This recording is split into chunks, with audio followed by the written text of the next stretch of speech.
कि देश की संपत्ति पर पहला अधिकार मुसलमानों का है। इसका मतलब ये संपत्ति इकट्ठी करके किसको बांटेंगे? जिनके ज्यादा बच्चे हैं उनको बांटेंगे। രാജസ്ഥാനിലെ ജയ്പൂരിൽ മോദി പറഞ്ഞത് പച്ചവർഗീയതയല്ലാതെ മറ്റെന്താണ്? 140 കോടി ജനതയുടെ പ്രതിനിധിയായി നാം ഇന്ത്യക്കാർ മതനിരപേക്ഷതയെ ഉയർത്തിപ്പിടിക്കുന്നവരെന്ന് ഭരണഘടന തൊട്ട് സത്യപ്രതിജ്ഞ ചെയ്ത് അധികാരമേറ്റ നരേന്ദ്രമോദി പിന്നീട് ഭരണഘടനയല്ല ഗോൾവർക്കറുടെ വിചാരധാരയാണ് തൻ്റെ പ്രമാണ ഗ്രന്ഥമെന്ന് ഓരോരോ അവസരങ്ങളിലായി തെളിയിച്ചു. 92-ൽ ഉരുണ്ടു തുടങ്ങിയ വർഗീയരഥം മോദി കാലത്ത് അതിൻ്റെ ഭീതിതമായ എല്ലാ മുഖങ്ങളും കാട്ടി തേരോട്ടം തുടരുകയാണ്. വരുന്ന തെരഞ്ഞെടുപ്പിൽ 400 സീറ്റിൻ്റെ വീമ്പ് പറഞ്ഞ 56 ഇഞ്ച് നെഞ്ചളവിന് താങ്ങാനാകുന്നതല്ല രാജ്യത്ത് രൂപപ്പെട്ടു വരുന്ന പ്രതിപക്ഷ ഐക്യം. സ്വാതന്ത്ര്യ സമരത്തിൻ്റെ 7 അയലത്ത് പോലും ഇല്ലാതിരുന്ന RSSകാരാണ് ഇപ്പോൾ മുസ്ലിം ജനത നുഴഞ്ഞുകയറ്റക്കാരെന്ന് പറഞ്ഞ് രാജ്യത്ത് വർഗീയ വിഷം കുത്തിവയ്ക്കുന്നത്. ഇത് വിദ്വേഷം പടർത്തലല്ല, വിഷം കുത്തിവയ്ക്കൽ തന്നെയാണ്. ഇന്ന് ന്യൂസ് ആൻഡ് വ്യൂസ് ചർച്ച ചെയ്യുന്നത് ഈ വിഷയമാണ്. ചർച്ചയിൽ പങ്കെടുക്കുന്നത് CPIM നേതാവ് അഡ്വക്കേറ്റ് KS അരുൺകുമാർ, കോൺഗ്രസ് നേതാവ് റോണി കെ ബേബി, BJP നേതാവ് അഡ്വക്കേറ്റ് P കൃഷ്ണദാസ്, മുതിർന്ന മാധ്യമപ്രവർത്തകൻ K ജയചന്ദ്രൻ എന്നിവരാണ്. സ്വാഗതം. ചർച്ച തുടങ്ങുമ്പോൾ BJP പ്രതിനിധി അഡ്വക്കേറ്റ് P കൃഷ്ണദാസിലേക്കാണ് ചോദ്യം. കൃഷ്ണദാസ്, മുസ്ലിങ്ങൾ നുഴഞ്ഞുകയറ്റക്കാരാണെന്നും അവർ കൂടുതൽ കുട്ടികളെ ഉൽപ്പാദിപ്പിക്കുന്നവരാണെന്നും പറഞ്ഞ നരേന്ദ്രമോദിയുടെ ഒരു പറച്ചിൽ വല്ലാത്ത പറച്ചിലായിപ്പോയി. സ്വാതന്ത്ര്യ സമരത്തിൽ എത്രയെത്ര മുസ്ലിം പോരാളികൾ ഉണ്ടായിരുന്നുവെന്ന് താങ്കളുടെ പ്രധാനമന്ത്രിക്ക് ഓർമ്മയുണ്ടാകില്ല. ഒപ്പം തന്നെ താങ്കളുടെ പ്രമാണഗ്രന്ഥമായ RSSൻ്റെ പ്രമാണഗ്രന്ഥമായ വിചാരധാരയിൽ പറയുന്ന 3 ആഭ്യന്തര ശത്രുക്കളിൽ ഒന്ന് മുസ്ലിങ്ങൾ തന്നെയാണ്. ഓരോരോ ഘട്ടങ്ങളിലായി ഓരോരോ ശത്രുക്കളെ നിങ്ങൾ ഓരോരോ സംസ്ഥാനങ്ങളിൽ വകവരുത്തിക്കൊണ്ടിരിക്കുകയാണ്. ഇപ്പോൾ 2024 തെരഞ്ഞെടുപ്പ് അടുക്കുമ്പോൾ ഈ വർഗീയത പറച്ചിലല്ലാതെ എന്താണ് മോദിക്ക് പറയാനുള്ളത്? എങ്ങനെ നിങ്ങൾക്ക് ധൈര്യം വരുന്നു മുസ്ലിങ്ങൾ നുഴഞ്ഞുകയറ്റക്കാരാണെന്ന് പറയാൻ?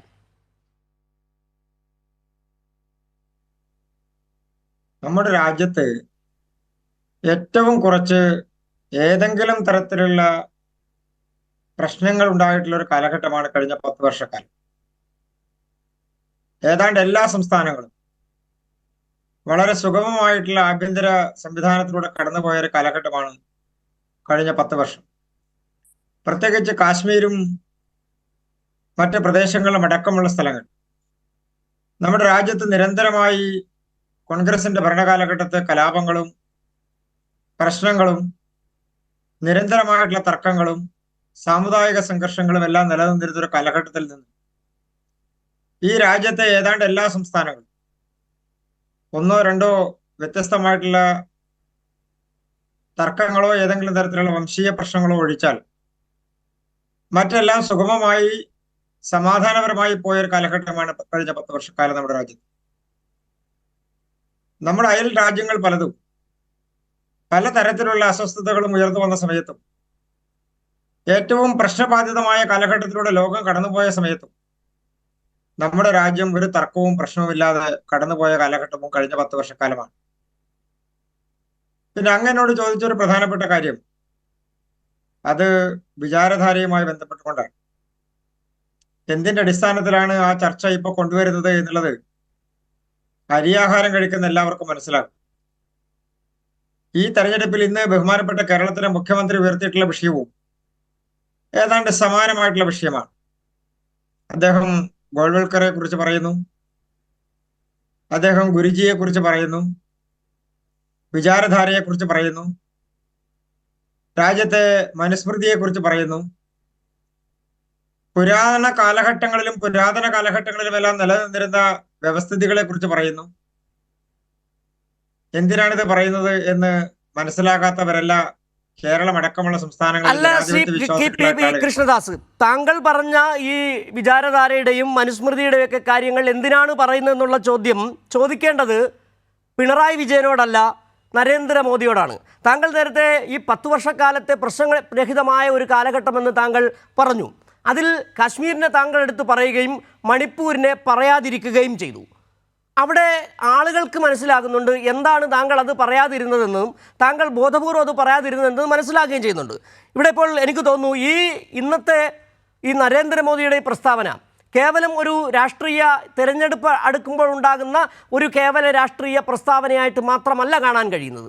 ഇത് ജനങ്ങളുടെ മനസ്സുകളിൽ എങ്ങനെ വിഷം കുത്തിവയ്ക്കാമെന്നുള്ളത് കൃത്യമായി നരേന്ദ്രമോദിക്ക് അറിയാം.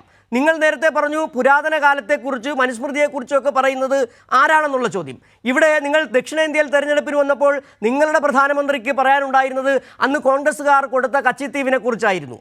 ഇപ്പോൾ ഇന്നലെ നിങ്ങൾ രാജസ്ഥാനിൽ പറയുന്നു ഇവിടെ രാജ്യത്തെ നുഴഞ്ഞുകയറ്റക്കാരാണ് മുസ്ലിം ജനവിഭാഗം എന്ന് പറയുന്നു. എങ്ങനെ നിങ്ങൾക്ക് പറയാൻ ധൈര്യം വരുന്നു എന്നുള്ള ചോദ്യം ചോദിക്കേണ്ടത് സ്വാഭാവികമായും ഇവിടുത്തെ പൊതുസമൂഹമുണ്ട്, മാധ്യമ സമൂഹമുണ്ട്. ഇവിടെ മുതിർന്ന മാധ്യമപ്രവർത്തകൻ ശ്രീ എം ജയചന്ദ്രൻ നമ്മോടൊപ്പം ചേർന്നുണ്ട്. ശ്രീ ജയചന്ദ്രൻ, താങ്കൾ ഒരുപക്ഷെ കേട്ടിട്ടുണ്ടാകും ഈ അഡ്വക്കേറ്റ് പി കൃഷ്ണദാസ് BJP പ്രതിനിധി പറഞ്ഞത് പ്രശ്നരഹിതമായ 10 വർഷങ്ങളായിരുന്നു രാജ്യത്ത് ഉണ്ടായിരുന്നതെന്നുള്ളത്. നമ്മുടെ മുന്നിലേക്ക് നിരവധി പേരുകൾ കടന്നു വരികയാണ്, നിരവധി സംസ്ഥാനങ്ങളുടെ പേരുകൾ കടന്നു വരികയാണ്, നിരവധി സാംസ്കാരിക പ്രവർത്തകരുടെ പേരുകൾ കടന്നു വരികയാണ്. എവിടെയായിരുന്നു ഈ പറയുന്ന പ്രശ്നരഹിതമായ ഒരു സാഹചര്യം എന്ന് പറഞ്ഞത്? കഴിഞ്ഞ 10 വർഷം ഈ രാജ്യത്ത് നരേന്ദ്രമോദി സർക്കാർ ഉണ്ടാക്കി വെച്ചതിൻ്റെ പാടുകൾ തീർക്കാൻ ഇനി 50 വർഷം പോലും 50 വർഷത്തിലധികം വേണ്ടി വരുമെന്നുള്ള സാഹചര്യമല്ലേ നിലനിൽക്കുന്നത്? ശ്രീ എം ജയചന്ദ്രൻ.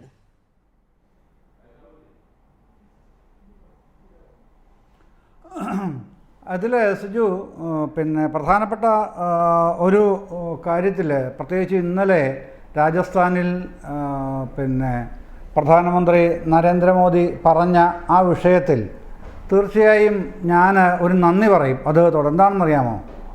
ആ ഒരു വിഷയം ഇപ്പോൾ ഓർമ്മിപ്പിക്കാൻ ഈ സമയം തിരഞ്ഞെടുത്തതിനാണ് നന്ദി. കാരണം ഈ ഒന്നാം UPA-യുടെ ഘട്ടത്തിൽ 2004 മുതൽ 2009 വരെയുള്ള ഘട്ടത്തിൽ പിന്നെ അന്ന് ഇടതുപക്ഷത്തിൻ്റെ സ്ട്രെങ്ത് അറിയുമല്ലോ, 64 പേരായിരുന്നു പാർലമെൻറ്റിൽ UPA-ക്ക് പിന്തുണ കൊടുത്തിരുന്നത്. ആ പിന്തുണ കൊണ്ട് പിന്നെ ഈ നമ്മുടെ ഭക്ഷ്യസുരക്ഷാ നിയമം, മഹാത്മാഗാന്ധി ദേശീയ ഗ്രാമീണ തൊഴിലുറപ്പ് നിയമം എന്നിവയെപ്പോലെ തന്നെ തുല്യപ്രാധാന്യത്തോടെ ഇടതുപക്ഷം ആവശ്യപ്പെട്ടിരുന്ന, ശക്തിയായി ആവശ്യപ്പെടുകയും നേടിയെടുക്കുകയും ചെയ്ത ഒരു സംഗതിയായിരുന്നു.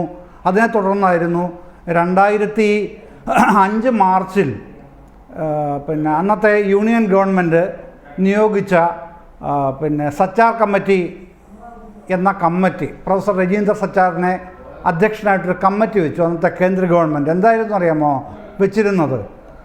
മുസ്ലിങ്ങളുടെ പിന്നോക്കാവസ്ഥയെ സംബന്ധിച്ച് പഠിക്കുക എന്നുള്ളതായിരുന്നു ആ കമ്മിറ്റിയുടെ ചുമതല. ഒരു വർഷം കഴിഞ്ഞതിന് ശേഷം സച്ചാർ കമ്മിറ്റി കേന്ദ്ര സർക്കാരിന് റിപ്പോർട്ട് സമർപ്പിക്കുകയും ഡിസംബർ 30-ന്, അതായത് 2006 ഡിസംബർ 30-ന് അത് പാർലമെൻറ്റിൽ ടേബിൾ ചെയ്യുകയും ചെയ്തു ഈ സച്ചാർ കമ്മിറ്റിയുടെ റിപ്പോർട്ട്. അതിനുശേഷം ഡിസംബർ 9-ന് 2006 ഡിസംബർ 9-ന് നാഷണൽ ഡെവലപ്മെൻറ്റ് കൗൺസിൽ യോഗം ഡൽഹിയിൽ ചേരുന്നു, വിജ്ഞാൻ ഭവനിൽ ചേരുന്നു. അവിടെ വെച്ചാണ് അദ്ദേഹം പ്രധാനമന്ത്രി ഇന്നലെ പറഞ്ഞ അടർത്തിയെടുത്ത് പറഞ്ഞ പ്രസംഗത്തിലെ ആ കാര്യങ്ങൾ, അത് മാത്രമല്ല കേട്ടോ ആ പ്രസംഗത്തിലുള്ളത്, ആ പ്രസംഗം മാത്രം പറഞ്ഞാൽ മതിയല്ലോ. അവിടെ ഈ കമ്മിറ്റി പഠിച്ചപ്പോൾ വളരെ പ്രധാനപ്പെട്ട കാര്യം, രാജ്യത്തെ മുസ്ലിങ്ങളുടെ പൊതു അവസ്ഥയെന്ന് പറയുന്നത് SC/ST വിഭാഗങ്ങളെക്കാളും മോശപ്പെട്ട അവസ്ഥയിലാണ് എന്നാണ് കമ്മിറ്റി കണ്ടെത്തുന്നത്. അത് അപ്ഗ്രേഡ് ചെയ്യാൻ ആവശ്യമായ, മുഖ്യധാരയിൽ കൊണ്ടുവരാൻ ആവശ്യമായ നയങ്ങൾ, നടപടികൾ ഉണ്ടാവണമെന്ന് ആവശ്യപ്പെടുന്നു. അപ്പോൾ അതാണ് ഈ യോഗത്തിലും പ്രധാനമന്ത്രി പറയുന്നത്. അതുമാത്രമല്ല പ്രാധാന്യമുള്ളത്, അതിൻ്റെ ചുവട് പിടിച്ച് പിന്നെ ചില സംസ്ഥാനങ്ങൾക്ക് നടപടി സ്വീകരിച്ചപ്പോൾ കേരളത്തിൽ അന്ന് ഇടതുപക്ഷ മുന്നണി LDF സർക്കാരാണ്, VS സർക്കാരാണ് ഭരിക്കുന്നത്. ഇന്നത്തെ മുഖ്യമന്ത്രി എന്ന പാർട്ടി സെക്രട്ടറിയാണ്. അപ്പോൾ ആദ്യം CPIM എന്ന പാർട്ടി തീരുമാനിക്കുന്നു, പിന്നെ LDF തീരുമാനിക്കുന്നു, ആ തീരുമാനം ഗവൺമെൻറ്റിനെ അറിയിക്കുന്നു. ഗവൺമെൻറ് ഇതിൻ്റെ അടിസ്ഥാനത്തിൽ സച്ചാർ കമ്മിറ്റിയുടെ റിപ്പോർട്ടിൻ്റെ മാതൃകയിൽ കേരളത്തിലെ മുസ്ലിങ്ങളുടെ ഈ അവസ്ഥകളെക്കുറിച്ച് പഠിക്കാനായി അന്ന് മന്ത്രിയായിരുന്ന ശ്രീ പാലോളി മുഹമ്മദ് കുട്ടി അധ്യക്ഷനായ ഒരു കമ്മിറ്റി ഉണ്ടാക്കുന്നു. പാലോളി കമ്മിറ്റി നമ്മൾ അറിയുന്നത്. ആ കമ്മിറ്റി 2008-ൽ തന്നെ റിപ്പോർട്ട് സമർപ്പിക്കുകയും, റിപ്പോർട്ട് സമർപ്പിക്കുക മാത്രമല്ല, കേരളത്തിൻ്റെ അതുവരെയുള്ള ചരിത്രത്തിൽ ആദ്യമായിട്ട് കേരള മന്ത്രിസഭയിൽ ന്യൂനപക്ഷ ക്ഷേമത്തിന് ഒരു വകുപ്പുണ്ടാക്കുകയും വകുപ്പ് മന്ത്രിയായി പാലോളി തന്നെ വരികയും ചെയ്യുന്നുണ്ട്. അത്തരത്തിൽ വലിയ ഒരു ഉത്തരവാദിത്വം ഈ ന്യൂനപക്ഷത്തിൻ്റെ പിന്നോക്കാവസ്ഥ പരിഹരിക്കാനായി ഇടതുപക്ഷ ജനാധിപത്യ മുന്നണിക്ക് ദേശീയ തലത്തിലും സംസ്ഥാന തലത്തിൽ മന്ത്രിസഭയിൽ ഒരു പുതിയ വകുപ്പുണ്ടാക്കുന്നതിനും കഴിഞ്ഞു എന്നുള്ളത് ഓർമ്മിക്കുന്നതിനും പറയുന്നതിനും ഉള്ളൊരു അവസരം ഒരുക്കി തന്നു എന്നുള്ളതാണ് പ്രധാനമന്ത്രി ഇക്കാര്യത്തിൽ ഞാൻ നന്ദി പറഞ്ഞത്. അത് മനസ്സിലാവണം. പക്ഷെ അദ്ദേഹം പറഞ്ഞത് എന്താണ്? ഇത് കൃഷ്ണദാസ് ഇന്ന് പ്രസംഗം കേട്ടപ്പോൾ എനിക്ക് തോന്നിയ ഒരു കാര്യം, ഈ നുഴഞ്ഞുകയറ്റക്കാരെന്ന് പറഞ്ഞ ചില ആളുകളുടെ പേരുകൾ ഞാൻ വായിക്കാം. ശ്രീ കൃഷ്ണദാസ്: അസിമുള്ള ഖാൻ, ഭാരത് മാതാ കി ജയ് എന്ന് ആദ്യം വിളിച്ച മുസ്ലിം സമര പോരാളിയാണ്. ആബിദ് ഹസൻ, ജയ് ഹിന്ദ് എന്ന് ആദ്യം വിളിച്ച സ്വാതന്ത്ര്യ സമര പോരാളിയാണ്. കേരളത്തിലേക്ക് വരുമ്പോൾ കുഞ്ഞാലി മരക്കാരുണ്ട്. രാജ്യതലത്തിൽ തന്നെ മൗലാന അബ്ദുൽ കലാം ആസാദുണ്ട്. ഖാൻ അബ്ദുൽ ഗാഫർ ഖാനുണ്ട്. അങ്ങനെ പറഞ്ഞു വരുമ്പോൾ ബീഗം ഹസ്രത്ത് മഹൽ എന്ന് പറയുന്ന സ്വാതന്ത്ര്യ സമര രംഗത്തുണ്ടായിരുന്ന വനിതയുണ്ട്. അസ്ഫാഖുള്ള ഖാൻ എന്ന് പറഞ്ഞ 27 വയസ്സുകാരൻ തൂക്കിലേറ്റപ്പെട്ട സ്വാതന്ത്ര്യ സമര പോരാളിയുണ്ട്. ഇങ്ങനെ നിരവധി പേരുകൾ. നിങ്ങൾ കഴിഞ്ഞ തവണ ICHRൻ്റെ ലിസ്റ്റ് തയ്യാറാക്കിയപ്പെട്ടപ്പോൾ 387 സ്വാതന്ത്ര്യ സമര പോരാളികളെ നിങ്ങൾ ഒഴിവാക്കുകയും ചെയ്തു. എവിടെയാണ് നിങ്ങൾ പറഞ്ഞ, നിങ്ങളുടെ പ്രധാനമന്ത്രി പറഞ്ഞ നുഴഞ്ഞുകയറ്റക്കാരൻ ഈ പറയുന്നവർ പെടുവോ? നിങ്ങളുടെ RSSൽ ഏതെങ്കിലും RSSകാരനായ സംഘപരിവാറുകാരനായ ഏതെങ്കിലും ഒരു സ്വാതന്ത്ര്യ സമര പോരാളിയെ നിങ്ങൾക്ക് എടുത്തു കാണിക്കാൻ കഴിയുമോ? എന്നിട്ട് നിന്ന് വീമ്പ് പറയുകയാണോ ഈ മുസ്ലിങ്ങൾ നുഴഞ്ഞുകയറ്റക്കാരാണെന്ന്? അല്ല, എനിക്ക് മനസ്സിലായില്ല എന്താണ് ഇതിന്റെയൊക്കെ ഈ നേരത്തെ സിജു പറഞ്ഞ പേരുകളും ഇപ്പോഴത്തെ രാഷ്ട്രീയവും നമ്മുടെ ഈ ഇപ്പോഴത്തെ ചർച്ച ചെയ്യുന്ന വിഷയവുമായിട്ട് എന്താണ് ഇതിന് ബന്ധം എന്ന് എനിക്ക് മനസ്സിലായില്ല. പിന്നെ അങ്ങ് സൂചിപ്പിച്ചത് സ്വാതന്ത്ര്യ സമരത്തിൽ പ്രമുഖരായിട്ടുള്ള ആളുകളുടെ പേരുകൾ സൂചിപ്പിച്ചുകൊണ്ട് അങ്ങ് സൂചിപ്പിച്ചത് അവരെല്ലാം BJP ഏതെങ്കിലും തരത്തിൽ കുറച്ചു കാണിക്കാൻ വേണ്ടി പറഞ്ഞു എന്നുള്ളതാണെങ്കിൽ അതെല്ലാം അങ്ങയുടേതായിട്ടുള്ള തെറ്റിദ്ധാരണയുടെ അടിസ്ഥാനത്തിൽ മാത്രമുള്ള കാര്യങ്ങളാണ്. അത് അങ്ങേക്ക് സ്വതന്ത്രമായിട്ടുള്ള അതല്ല. ഈ നുഴഞ്ഞുകയറ്റക്കാരെന്ന് പറയുന്നത് സ്വാഭാവികമായി ചോദിച്ചാണ് ശ്രീ കൃഷ്ണദാസ്, എങ്ങനെയാണ് നുഴഞ്ഞുകയറ്റക്കാരാകുന്നത്? ഈ രാജ്യത്തെ ഹിന്ദുവും മുസ്ലിമും ജൈനനും പാഴ്സിയും എല്ലാം ചേർന്ന് രൂപം കൊടുത്ത ഈ രാജ്യം, ഈ മതനിരപേക്ഷ രാജ്യത്ത് നിങ്ങൾ വളരെ കൃത്യമായി 2024 ലോക്സഭാ തെരഞ്ഞെടുപ്പിന് മുമ്പ് പൗരത്വ ഭേദഗതി നിയമം വളരെ കരുതലോട് കൊണ്ടുവരുന്നു. പൗരത്വം എന്ന് പറയുന്നത് മതത്തിൻ്റെ അടിസ്ഥാനത്തിലാക്കുന്നു. തെരഞ്ഞെടുപ്പ് വരുമ്പോൾ അതിൻ്റെ തലേന്ന് രാജസ്ഥാനിൽ നിന്ന് നിങ്ങൾ പറയുകയാണ് ഇവർ കൂടുതൽ കുട്ടികളെ ഉണ്ടാക്കുന്നവരാണ്, ഇവർ നുഴഞ്ഞുകയറ്റക്കാരാണെന്ന് പറയുമ്പോൾ അങ്ങനെ പറയാനുള്ള ആർജവം നിങ്ങൾക്കെന്ത് യോഗ്യത എന്താണെന്ന് ഇവിടുത്തെ രാജ്യം ചോദിച്ചുകൊണ്ടിരിക്കുന്നത്. നിങ്ങൾക്ക് എന്താണ് യോഗ്യത എന്നാണ് ചോദിക്കുന്നത്. പൗരത്വ നിയമം കൊണ്ടുവരണമെന്നുള്ളത് BJPയുടെ മാത്രം ആവശ്യമായിരുന്നില്ലല്ലോ. അത് CPM-ഉം ആവശ്യപ്പെട്ടിട്ടുണ്ട്, കോൺഗ്രസും ആവശ്യപ്പെട്ടിട്ടുണ്ട്. എല്ലാ പ്രതിപക്ഷ പാർട്ടികളും ഭരണപക്ഷ പാർട്ടികളും അടക്കമുള്ള എല്ലാ കക്ഷികളും പല ഘട്ടങ്ങളിലായി പാർലമെന്റിനകത്തും പുറത്തും ആവശ്യപ്പെട്ടിട്ടുള്ളതാണ്. അത് ഏത് രൂപത്തിൽ വേണം, എങ്ങനെ വേണമെന്ന് തീരുമാനിക്കുന്ന സർക്കാരാണ്, അതിന്റെ നടപടിക്രമങ്ങളുടെ അടിസ്ഥാനത്തിൽ. പക്ഷെ ആവശ്യം ഉന്നയിക്കപ്പെട്ടിട്ടുള്ളത് എല്ലാ കോണുകളിൽ നിന്നും ഉണ്ടായിട്ടുണ്ട്, നേരത്തെയും ഉണ്ടായിട്ടുണ്ട്. അതിലെന്താ തെറ്റുള്ളത്? തെറ്റൊന്നുമില്ലല്ലോ. പിന്നെ എല്ലാ ബംഗ്ലാദേശികൾക്കും എല്ലാ പാകിസ്ഥാനികൾക്കും രാജ്യത്ത് പൗരത്വം കൊടുക്കണമെന്നാണ് നിങ്ങളുടെ വാദം എന്നുണ്ടെങ്കിൽ നിങ്ങൾക്ക് അങ്ങനെ വാദിക്കാം, അതിനുള്ള അവകാശം നിങ്ങൾക്കുണ്ട്. അല്ല, താങ്കൾ പറഞ്ഞതിനകത്ത് ചില പ്രശ്നങ്ങളുണ്ട്. ഇങ്ങനെ എല്ലാ പാകിസ്ഥാനികൾക്കും എല്ലാ ബംഗ്ലാദേശികൾക്കും ഈ ബംഗ്ലാദേശുമായി ബന്ധപ്പെട്ട നമ്മുടെ മുമ്പിൽ ഓർമ്മകളുണ്ട്. ശ്രീ കൃഷ്ണദാസ്, എങ്ങനെയാണ് ബംഗ്ലാദേശിലുള്ളവർക്ക് ഇവിടേക്ക് വന്നത്, അവർക്ക് പൗരത്വം കൊടുത്തത് അടക്കമുള്ള ചില കരാറുകളും ഒക്കെ ഉണ്ട്. പക്ഷേ ഈ പൗരത്വം വേണമെന്ന് പറഞ്ഞതിൽ CPM ഉണ്ട് എന്ന് പറഞ്ഞത് താങ്കൾ പറഞ്ഞല്ലോ. പക്ഷേ അതെനിക്ക് തോന്നുന്നു അഡ്വക്കേറ്റ് KS അരുൺകുമാർ നമ്മളൊപ്പം ചേരുന്നുണ്ട്. ശ്രീ അരുൺകുമാർ, ഇങ്ങനെയുള്ള ഒരു പൗരത്വമാണോ CPM മുന്നോട്ട് വെച്ചത്? അതോടൊപ്പം തന്നെ ഈ പറയുന്ന ഈ നുഴഞ്ഞുകയറ്റക്കാരെന്ന് പറയുന്ന ആ പറച്ചിലുണ്ടല്ലോ, ആ പറച്ചിൽ ഈ സാഹചര്യത്തിൽ പറഞ്ഞത്, രാജസ്ഥാനിൽ നിന്ന് പറഞ്ഞ ആ പറച്ചിൽ അത് വല്ലാത്ത അതിരുകടന്നെന്ന് പറഞ്ഞാൽ പോരാ. അതിനെ താങ്കൾ എങ്ങനെയാണ്, താങ്കളുടെ പാർട്ടി എങ്ങനെയാണ് വിലയിരുത്തുന്നത്? ശ്രീ അരുൺകുമാർ. സിജു സുഗതൻ, ഈ തെരഞ്ഞെടുപ്പ് യഥാർത്ഥത്തിൽ രാഷ്ട്രീയ വിഷയങ്ങളാണല്ലോ സാധാരണ കൈകാര്യം ചെയ്യേണ്ടത്. പ്രകടന പത്രികയിൽ പറഞ്ഞ കാര്യങ്ങൾ വിശദീകരിക്കാം. കഴിഞ്ഞ 10 വർഷം രാജ്യം ഭരിച്ച BJPക്ക് അവരുടെ ഭരണ നേട്ടങ്ങൾ വിശദീകരിക്കാം. അങ്ങനെ തെരഞ്ഞെടുപ്പ് കൈകാര്യം ചെയ്യുന്ന രാഷ്ട്രീയം കൃത്യമായി നമുക്കെല്ലാം ബോധ്യമുള്ളതാണ്. 350-400 സീറ്റ് ഞങ്ങൾക്ക് കിട്ടും എന്ന് വലിയ തരത്തിൽ ഗീർവാണം വിട്ട് ഈ തെരഞ്ഞെടുപ്പ് പ്രവർത്തനത്തിലേക്ക് ഇറങ്ങി.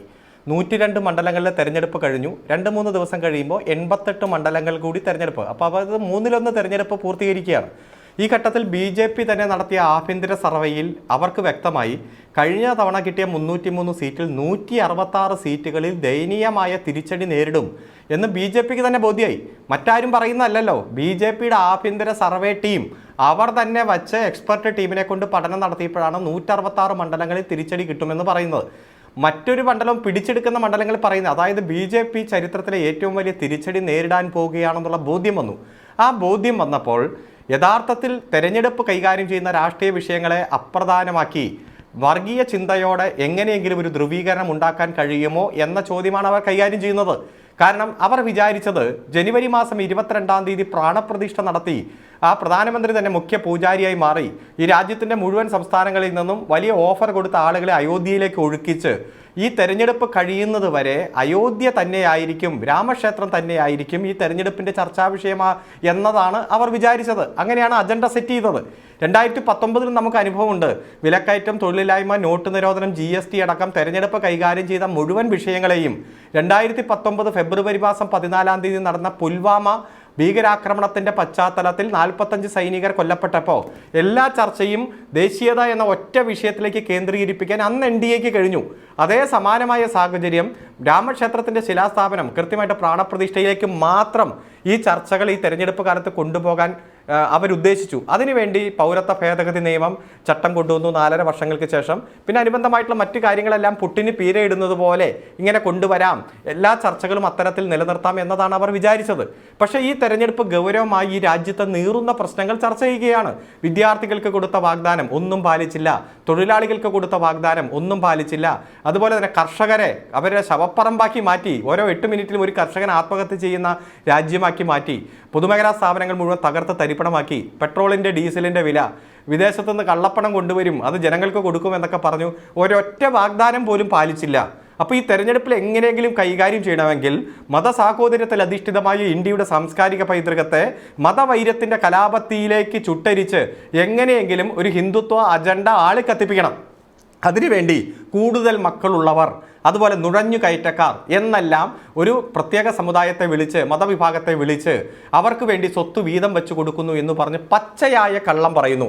ഞാൻ BJP പ്രതിനിധിയെ വെല്ലുവിളിക്കുകയാണ്. ശ്രീ മൻമോഹൻ സിംഗിൻ്റെ പ്രസംഗം, ആ പ്രസംഗം ശരിക്കും ദേശീയ വികസന കൗൺസിൽ യോഗത്തിൽ നടത്തിയ ഒരു പ്രസംഗമാണ്. ആ പ്രസംഗത്തിൽ ഇന്ന് ശ്രീ നരേന്ദ്രമോദി പറഞ്ഞ വാചകമുണ്ടോ? കോൺഗ്രസിൻ്റെ പ്രകടന പത്രികയിൽ അത്തരം വാചകങ്ങളുണ്ടോ? അപ്പോൾ ഇല്ലാത്ത കാര്യം ഉണ്ടെന്ന് വരുത്തി തീർത്ത് തെറ്റായിട്ടുള്ള പ്രചരണം BJPയുടെ എക്സ് അക്കൗണ്ടിലൂടെയും പ്രധാനമന്ത്രിയുടെ പ്രസംഗത്തിലും കോട്ടി ചെയ്യുകയാണ്. ഒരു പ്രധാനമന്ത്രിയാണ് പറയുന്നത്, കേവലം ഒരു BJP നേതാവ് എന്ന രൂപത്തിൽ മാത്രമല്ലല്ലോ. ഈ രാജ്യത്തിനൊരു മതമില്ല, രാജ്യത്തിൻ്റെ ഭരണാധികാരികൾക്ക് മതമില്ല, ഭരണാധികാരികൾക്ക് മതപരമായ ചായ്വേ പാടില്ല. കാരണം കൃത്യമായി ഈ രാഷ്ട്രം ഒരു മതേതര രാഷ്ട്രമാണ്. ഈ രാഷ്ട്രത്തിൽ 1/4 വരുന്ന വലിയ വിഭാഗത്തെ അവരെ ആക്രമിക്കാൻ വേണ്ടി നുണപ്രചരണം നടത്തുകയാണ്. ആ നുണപ്രചരണം നടത്തി ഈ രാജ്യത്തിൻ്റെ സ്വത്ത് മുഴുവൻ അവർക്ക് വേണ്ടി തീരെഴുതും, വീതം വയ്ക്കും എന്ന് പറയുമ്പോൾ തെറ്റായിട്ടുള്ള വാർത്തകൾ കോട്ട് ചെയ്യുകയാണ്. മുൻ പ്രധാനമന്ത്രി പറയാത്ത വാചകം പറഞ്ഞു എന്ന് പറയുകയാണ്. ഇത് BJP ഇപ്പോൾ നേരിട്ടുകൊണ്ടിരിക്കുന്ന വലിയ അസ്ഥിരാവസ്ഥ, പ്രത്യേകിച്ച് ഈ തെരഞ്ഞെടുപ്പ് പര്യടനത്തിലും പ്രചരണത്തിലുമെന്നും മുൻപ് കാലങ്ങളിൽ ഉണ്ടായിരുന്ന പോലെ ഒരു മുന്നേറ്റം സൃഷ്ടിക്കാൻ കഴിയാതെ വരിക. ദക്ഷിണേന്ത്യയിൽ ആകെ കഴിഞ്ഞ തവണ 29 സീറ്റ് കിട്ടി. ആ 29 സീറ്റിൻ്റെ പകുതി പോലും അവർ എത്തില്ല. കാരണം കഴിഞ്ഞ തവണ 28-ൽ 25 സീറ്റ് കിട്ടിയ കർണാടകയും 4 സീറ്റ് കിട്ടിയ തെലങ്കാനയിലും വൻ തിരിച്ചടി അവർ നേരിടും എന്ന് അവർ ഭയപ്പെടുകയാണ്. പിന്നെ അതുപോലെ തന്നെ മഹാരാഷ്ട്രയായാലും ബീഹാർ ആയാലും കഴിഞ്ഞ തവണ കിട്ടിയതിൻ്റെ 7 അയലക്കത്ത് പോലും അവർക്ക് എത്താൻ കഴിയില്ല എന്ന് ബോധ്യപ്പെടുകയാണ്. ഉത്തർപ്രദേശിൽ അവർ ശക്തമായിട്ടുള്ള മത്സരത്തെ നേരിടുന്നു. ഡൽഹി, പഞ്ചാബ്, ഹരിയാന അടക്കമുള്ള സംസ്ഥാനങ്ങളിൽ കഴിഞ്ഞ തവണ വലിയ മുന്നേറ്റം ഉണ്ടാക്കി, അതൊന്നും ഈ തവണ കിട്ടില്ല. വടക്ക് കിഴക്കൻ സംസ്ഥാനങ്ങളിൽ ആസാമിൽ പൗരത്വ ഭേദഗതി നിയമവുമായി ബന്ധപ്പെട്ടുകൊണ്ട് തികഞ്ഞ രാഷ്ട്രീയ ചർച്ചകൾ ഉയർന്നു വരുമ്പോൾ അവിടെയും നേട്ടമുണ്ടാക്കാൻ കഴിയില്ല. അതുകൊണ്ട് വലിയ പ്രതിസന്ധി നേരിടുമ്പോൾ എങ്ങനെയെങ്കിലും വർഗീയത ആളിക്കത്തിക്കുവാനും ജനങ്ങളിൽ കൂടുതൽ സംഘർഷാവസ്ഥ ഉണ്ടാക്കുവാനും പ്രത്യേക മതത്തെ വേട്ടയാടാനും എല്ലാം നടത്തുന്ന ശ്രമമാണ്. ആ ശ്രമത്തെ അർഹിക്കുന്ന അവജ്ഞയോടെ ഈ രാഷ്ട്രം തള്ളിക്കളയും. ഇത്തരത്തിൽ വിഘടിപ്പിക്കുന്ന നയങ്ങൾ പണ്ടുണ്ടായപ്പോഴെല്ലാം ഒറ്റക്കെട്ടായി ഈ രാജ്യം പ്രതികരിച്ച സാഹചര്യം തന്നെയാണ് നമ്മുടെ മനസ്സിലുള്ളത്. ഒരു വാഗ്ദത്ത ഇസ്ലാം ഭൂമി നേടി പോയവരോ ഇങ്ങോട്ട് നുഴഞ്ഞു കയറ്റിയവരോ ഒന്നുമല്ല. കാരണം ഈ രാജ്യം രണ്ടായി വിഭജിക്കുമ്പോൾ ഇന്ത്യ എന്ന വികാരത്തിൻ്റെ ഭാഗമായി ഈ രാജ്യത്തിൻ്റെ ഭാഗമായി തുടരാൻ ആഗ്രഹിച്ചവർ തന്നെയാണ് ഇന്ത്യയിലുള്ള ഇസ്ലാം മതവിശ്വാസികൾ. അവരെ ഒരു തരത്തിലും അവഗണിക്കാൻ കഴിയില്ല. കാരണം അവർ സ്വാതന്ത്ര്യ സമരത്തിലടക്കം മുന്നണി പോരാളിയായി മാറി ഉജ്ജ്വലമായിട്ടുള്ള നേതൃത്വമായി മാറിയവരാണ്. അവർ സ്വാതന്ത്ര്യ സമരത്തെ ഒരു കാലത്തിലും RSSും സംഘപരിവാറും ചെയ്തതുപോലെ ഉറ്റുകൊടുത്തവരല്ല. ഒരു സമരത്തിലോ മുദ്രാവാക്യത്തിലോ അല്ലെങ്കിൽ പ്രകടനത്തിലോ പൊതുയോഗത്തിലോ സ്വാതന്ത്ര്യ സമര പോരാട്ടത്തിലോ അണിനിരക്കാത്തവരല്ല. അവർ ഇന്ത്യ എന്ന വികാരത്തിൻ്റെ ഭാഗമായി ഒറ്റക്കെട്ടായി നിന്നവരാണ്. രാജ്യം രണ്ടായി വിഭജിച്ചപ്പോൾ ഈ രാജ്യത്തോടൊപ്പം തന്നെ തുടരാൻ ആഗ്രഹിച്ചവരാണ്. അവരിൽ വിദ്വേഷത്തിൻ്റെ വിത്ത് വിതപ്പിക്കാനും ഒരു സംഘർഷാവസ്ഥ ഉണ്ടാക്കാനും ഈ തെരഞ്ഞെടുപ്പ് കാലത്ത് വർഗീയ കലാപം ഉണ്ടാക്കാനും സംഘപരിവാർ പ്രത്യേകിച്ച് പ്രധാനമന്ത്രിയുടെ നേതൃത്വത്തിൽ നടത്തുന്ന ശ്രമത്തെ ഒറ്റക്കെട്ടായി ഈ രാജ്യം നേരിടും. ഇത് BJPക്ക് തന്നെ തിരിച്ചടിയാകും. ഇപ്പോഴത്തെ സാഹചര്യത്തിൽ BJP അരുൺകുമാർ ഉന്നയിച്ച ചോദ്യങ്ങൾക്ക് ഈ പ്രസംഗത്തിൽ കൃഷ്ണദാസ് മറുപടി പറയേണ്ടതുണ്ട്. പക്ഷേ കൃഷ്ണദാസിലേക്ക് ഞാൻ തിരികെ വരുമ്പോൾ കോൺഗ്രസ് പ്രതിനിധി റോണി കെ ബേബി നമ്മുടെ റോണി കെ ബേബി ഒരുപക്ഷെ ഈ മൻമോഹൻ സിംഗിൻ്റെ ഒരു പ്രസംഗവുമായി ബന്ധപ്പെട്ടാണ് അവസരം കിട്ടി എന്ന് കാത്തിരുന്ന് കിട്ടി എന്ന് പറയുന്നത് പോലെ ഇപ്പോൾ നരേന്ദ്രമോദി എടുത്ത് പ്രയോഗിക്കുകയും ചെയ്തിരിക്കുന്നത്. ഇങ്ങനെ രാജ്യത്തിൻ്റെ സ്വത്തെല്ലാം മുസ്ലിങ്ങൾക്ക് അവകാശപ്പെട്ടതാണെന്ന് മൻമോഹൻ സിംഗ് പറഞ്ഞു എന്നത് അതെടുത്ത് ഉയർത്തിക്കാട്ടിയാണ് ഇപ്പോൾ നരേന്ദ്രമോദി പറഞ്ഞുകൊണ്ടിരിക്കുകയും ചെയ്യുന്നത്. പിന്നീട് പഴയ കാലത്ത് കോൺഗ്രസ് ചെയ്തു കൂട്ടിയ ഒരുപാട് പ്രശ്നങ്ങൾ, ഒരുപാട് കുഴപ്പങ്ങളുടെ ഫലമാണ് ഇന്ത്യ അനുഭവിച്ചു കൊണ്ടിരുന്നത്. അതെല്ലാം ആ പ്രശ്നങ്ങൾ തീർക്കുക എന്നുള്ളതാണ് മോദി സർക്കാരിൻ്റെയും BJPയുടെയും പരിപാടി. അതാണ് ചെയ്തുകൊണ്ടിരിക്കുന്നതെന്നാണ് ഇവർ രാജ്യത്തോട് പറഞ്ഞുകൊണ്ടിരിക്കുകയും ചെയ്യുന്നത്. ശരിക്കും ഈ BJP ഉന്നയിച്ച ഒരുപാട് വിമർശനങ്ങളുണ്ട്. കോൺഗ്രസിൻ്റെ ഭാഗത്തുണ്ടായിരുന്ന വീഴ്ചകൾ തന്നെയാണോ ഈ മോദി പറയുന്ന കാര്യങ്ങൾക്ക് ഇടയാക്കി വെച്ചിട്ടുള്ളത്? Roni K baby. സിജു, വംശീയ വിദ്വേഷം നിറഞ്ഞ പരാമർശങ്ങൾ ഇതിനു മുമ്പ് BJPയുടെയും സംഘപരിവാറിന്റെ നേതാക്കളുടെ ഭാഗത്തു നിന്നൊക്കെ നിരവധി ഉണ്ടായിട്ടുണ്ട്. നമുക്കറിയാം, പ്രവീൺ തൊഗാഡിയ, ഉമാഭാരതി, സ്വാതി പ്രാഞ്ച തുടങ്ങിയവരൊക്കെ നടത്തിയ പരാമർശങ്ങൾ. പക്ഷെ രാജ്യം ഭരിക്കുന്ന പ്രധാനമന്ത്രിയുടെ ഭാഗത്തു നിന്നും ഇത്രമാത്രം വംശീയ വിദ്വേഷം, കാരണം രാജ്യത്തെ ജനങ്ങളെ എല്ലാം ഒരുപോലെ കാണേണ്ട, കാരണം ഭരണഘടനയിൽ തൊട്ട് സത്യപ്രതിജ്ഞ ചെയ്തുകൊണ്ട്, കാരണം മോദിയുടെയൊക്കെ വലിയ കാപട്യങ്ങൾ പോർത്തു പോവുക. 2014 അദ്ദേഹം പ്രധാനമന്ത്രിയെ സത്യപ്രതിജ്ഞ ചെയ്യുവാൻ പാർലമെന്റിലേക്ക് കടന്നു വന്നപ്പോൾ ആ പാർലമെന്റിന്റെ നടകളിൽ ശിരസ് അർപ്പിച്ചുകൊണ്ട്, ശിരസ് മുട്ടിച്ചുകൊണ്ട് ജനാധിപത്യത്തെ വണങ്ങുന്നു, ഭരണഘടനയെ വണങ്ങുന്നു എന്നൊക്കെ പറഞ്ഞ് അധികാരത്തിൽ വന്ന ഇന്ത്യയുടെ പ്രധാനമന്ത്രി അദ്ദേഹം എത്രമാത്രം വിദ്വേഷം നിറഞ്ഞ പരാമർശങ്ങളാണ് നടത്തിയിരിക്കുന്നത്. കാരണം തെരഞ്ഞെടുപ്പിൽ ജയിക്കാൻ വേണ്ടി ഏതറ്റം വരെയും പോകാൻ വേണ്ടി, കാരണം ഇത്രമാത്രം ഈ നരേന്ദ്രമോദിയാണോ സബ്കാ വികാസ്, എല്ലാ പ്രസംഗങ്ങളിലും അദ്ദേഹം ആവർത്തിച്ചു പറയുന്നു സബ്കാ വികാസ്, എല്ലാവരുടെയും വികസനം. ഇവിടെ വളരെ കൃത്യമായി തന്നെ ഇവിടെ പിന്നെ നമുക്കറിയാം, ഈ തെരഞ്ഞെടുപ്പിന്റെ 1ാം ഘട്ടം കഴിഞ്ഞപ്പോൾ താഴ്ചമുട്ടിലെ മണ്ണ് കൃത്യമായി ഒഴുകിപ്പോകുന്നു, ഒലിച്ചു പോകുന്നു എന്ന് മനസ്സിലാക്കിക്കൊണ്ട് പ്രധാനമന്ത്രി തന്നെ നേരിട്ട്, കാരണം ഇത് ഒരു തുടക്കമാണ്, ഇത് ഒരു ഒറ്റതിരിഞ്ഞ പരാമർശമായോ ഒറ്റപ്പെട്ട സംഭവമായോ കാണാൻ വേണ്ടി കോൺഗ്രസ് പിന്നെ ആയിട്ടല്ല കോൺഗ്രസ് കാണുന്നത്. കാരണം തെരഞ്ഞെടുപ്പുകൾ ഇനി 1 മാസം കൂടി നീണ്ടു നിൽക്കുക. 7 റൗണ്ടിൽ ഒരു റൗണ്ട് മാത്രം കഴിഞ്ഞിട്ടുള്ളൂ. BJPയും നരേന്ദ്രമോദിയും പറഞ്ഞുകൊണ്ടിരിക്കുന്നത് 67 വർഷം നിങ്ങൾ ഉണ്ടാക്കി വെച്ച കുഴപ്പമാണ് ഈ രാജ്യത്തെ അവസ്ഥയിൽ കൊണ്ടെത്തിച്ചതെന്നാണ്. അതാണോ ശരി? കാരണം നരേന്ദ്രമോദി ആഗ്രഹിക്കുന്ന ഒരു ഇന്ത്യയെ അല്ല കോൺഗ്രസ് രൂപീകരിച്ചത്. ഇവിടെ ദളിതര്, പിന്നോക്കക്കാര്, ആദിവാസികള്, ന്യൂനപക്ഷങ്ങള് തുടങ്ങി പാർശ്വവൽക്കരിക്കപ്പെടുന്ന എല്ലാ വിഭാഗം ജനങ്ങളെയും കൂട്ടി നിർത്തുവാൻ വേണ്ടി മൻമോഹൻ സിംഗ് പറഞ്ഞതിൽ എന്താണ് തെറ്റ് എന്നെനിക്ക് മനസ്സിലാകുന്നില്ല. അദ്ദേഹം പറഞ്ഞ നിലപാട് വളരെ കൃത്യമാണ്. അത് ഈ രാജ്യത്തിന്റെ സത്യമാണ്, ഈ രാജ്യത്തിന്റെ ബഹുസ്വരതയാണ്, ഭരണഘടനയുടെ അന്തസത്തയാണ്. എന്താണ് ബഹുമാനപ്പെട്ട ഡോക്ടർ മൻമോഹൻ സിംഗ് പറഞ്ഞത്? കാരണം ഈ രാജ്യത്തിന്റെ വിഭവങ്ങളിൽ അത് പങ്കുവയ്ക്കുമ്പോൾ അതിനകത്ത് ഏറ്റവും അർഹമായത് എന്ന് പറയുന്നത് ന്യൂനപക്ഷങ്ങൾക്കായിരിക്കണം എന്ന് പറയുന്നത് എന്താ തെറ്റ്? കാരണം ചരിത്രപരമായ നിരവധി കാരണങ്ങളാൽ ഒറ്റപ്പെടുകയും വേട്ടയാടപ്പെടുകയും കഴിവുവൽക്കരിക്കപ്പെടുകയും ചെയ്ത ഈ രാജ്യത്തെ മതന്യൂനപക്ഷങ്ങൾ, കാരണം രജീന്ദർ സച്ചാർ കമ്മീഷൻ ഉൾപ്പെടെയുള്ള അവരുടെ പഠനങ്ങളിൽ വളരെ കൃത്യമായി തന്നെ പറഞ്ഞിട്ടുണ്ട് എത്ര അതിദയനീയമായിട്ടാണ് ഈ രാജ്യത്തെ മതന്യൂനപക്ഷങ്ങൾ ജീവിക്കുന്നത്. ഇന്നും 10-60-70 വർഷം ഈ രാജ്യം മുന്നോട്ട് പോയെങ്കിലും ഇപ്പോഴും പല കാരണങ്ങൾ കൊണ്ട് നമുക്കറിയാം, നമ്മൾ ഒരു സ്വതന്ത്ര പരമാധികാര രാജ്യമായി മാറിയെങ്കിലും ആ സ്വാതന്ത്ര്യം പൂർണ്ണമായും എല്ലാവരിലേക്കും എത്തിക്കുവാൻ വേണ്ടി നമുക്ക് കഴിഞ്ഞിട്ടില്ല. കാരണം അത്രയും വിശാലമായ രാജ്യം, ജനസംഖ്യ കൊണ്ട് എത്രയും വിശാലമായി, ഇന്നും സാമൂഹ്യമായിട്ടുള്ള നിരവധി വിഷയങ്ങൾ, ജാതി പോലെ അതുപോലെയുള്ള അതിർവരമ്പുകൾ നിലനിൽക്കുന്ന ഒരു രാജ്യം. കാരണം നമുക്കറിയാം, നമ്മൾ ഭരണഘടന രൂപീകരിച്ച് ആദ്യം തന്നെ സെമീന്ദാരി അബോളിഷൻ ആക്ട് പോലെയുള്ള നിയമങ്ങൾ കൊണ്ടുവന്നെങ്കിലും, ഭൂപരിഷ്കരണം പോലെയുള്ള വിപ്ലവകരമായ ശ്രമങ്ങൾ കൊണ്ടുവന്നെങ്കിലും, അൺടച്ചബിലിറ്റി അബോളിഷൻ ആക്ട് പോലെയുള്ള നിരവധി വിപ്ലവകരമായ നിയമ സാമൂഹ്യ മനസ്ഥിതിയിൽ ഒരു മാറ്റം ഒരു വലിയ രീതിയിൽ വരുത്താൻ വേണ്ടി ഇന്നും നമുക്ക് കഴിഞ്ഞിട്ടില്ല. അപ്പോൾ ഇപ്പോഴും ഈ പറയുന്ന ന്യൂനപക്ഷങ്ങൾ, ഒരു കാര്യം നമ്മൾ മനസ്സിലാക്കണം, ഇന്ത്യയിലെ ന്യൂനപക്ഷങ്ങൾ അത് ക്രൈസ്തവരെന്നോ ഇസ്ലാമികരെന്നോ മറ്റു മതവിഭാഗങ്ങളെന്നുള്ള അവരെല്ലാവരും എന്ന് പറയുന്നത് ജാതീയപരമായി ഏറ്റവും താഴെ തട്ടിലുള്ളവരാണ്. നമ്മള് ഭൂരിപക്ഷം ന്യൂനപക്ഷം എന്ന് പറയുന്ന ഒരു വിവക്ഷയ്ക്ക് അപ്പുറത്തേക്ക് ഇതിൻ്റെ അകത്ത് ഇപ്പോഴുമുള്ള പ്രശ്നം എന്ന് പറയുന്നത് അസ്പർശ്യതയുടെ, അൺടച്ചബിലിറ്റിയുടെ, പഴയ തീണ്ടലിന്റെ, തുടയലിന്റെ ആ സംവിധാനങ്ങളുടെ പ്രശ്നമാണ്. ഇപ്പോൾ എന്തുകൊണ്ട് ന്യൂനപക്ഷം എപ്പോഴും വളരെ സാമ്പത്തികമായി സാമൂഹ്യമായി പിന്നോക്കം നിൽക്കുന്നു എന്ന് ചോദിച്ചാൽ ഇതിന് പ്രധാനപ്പെട്ട കാരണം എന്ന് പറയുന്നത് ജാതി എന്നത് പിശാച് തന്നെയാണ്. ഈ ജാതി പിശാച് ഈ രാജ്യത്ത് സൃഷ്ടിച്ചത് എന്ന് പറയുന്നത് നമുക്കറിയാം. മനുസ്മൃതിയിലൂടെ താങ്കൾ പറഞ്ഞ ഈ ജാതീയത എങ്ങനെ സമർത്ഥമായി ഉപയോഗിക്കാമെന്ന് ഈ സംഘപരിവാർ BJP-ക്കാരെ പറഞ്ഞു കൊടുക്കേണ്ടതുമില്ല. Advocate P. കൃഷ്ണദാസ്, ഈ നേരത്തെ അഡ്വക്കേറ്റ് അരുൺകുമാർ ചൂണ്ടിക്കാട്ടിയ ചില വിഷയങ്ങളുണ്ട്.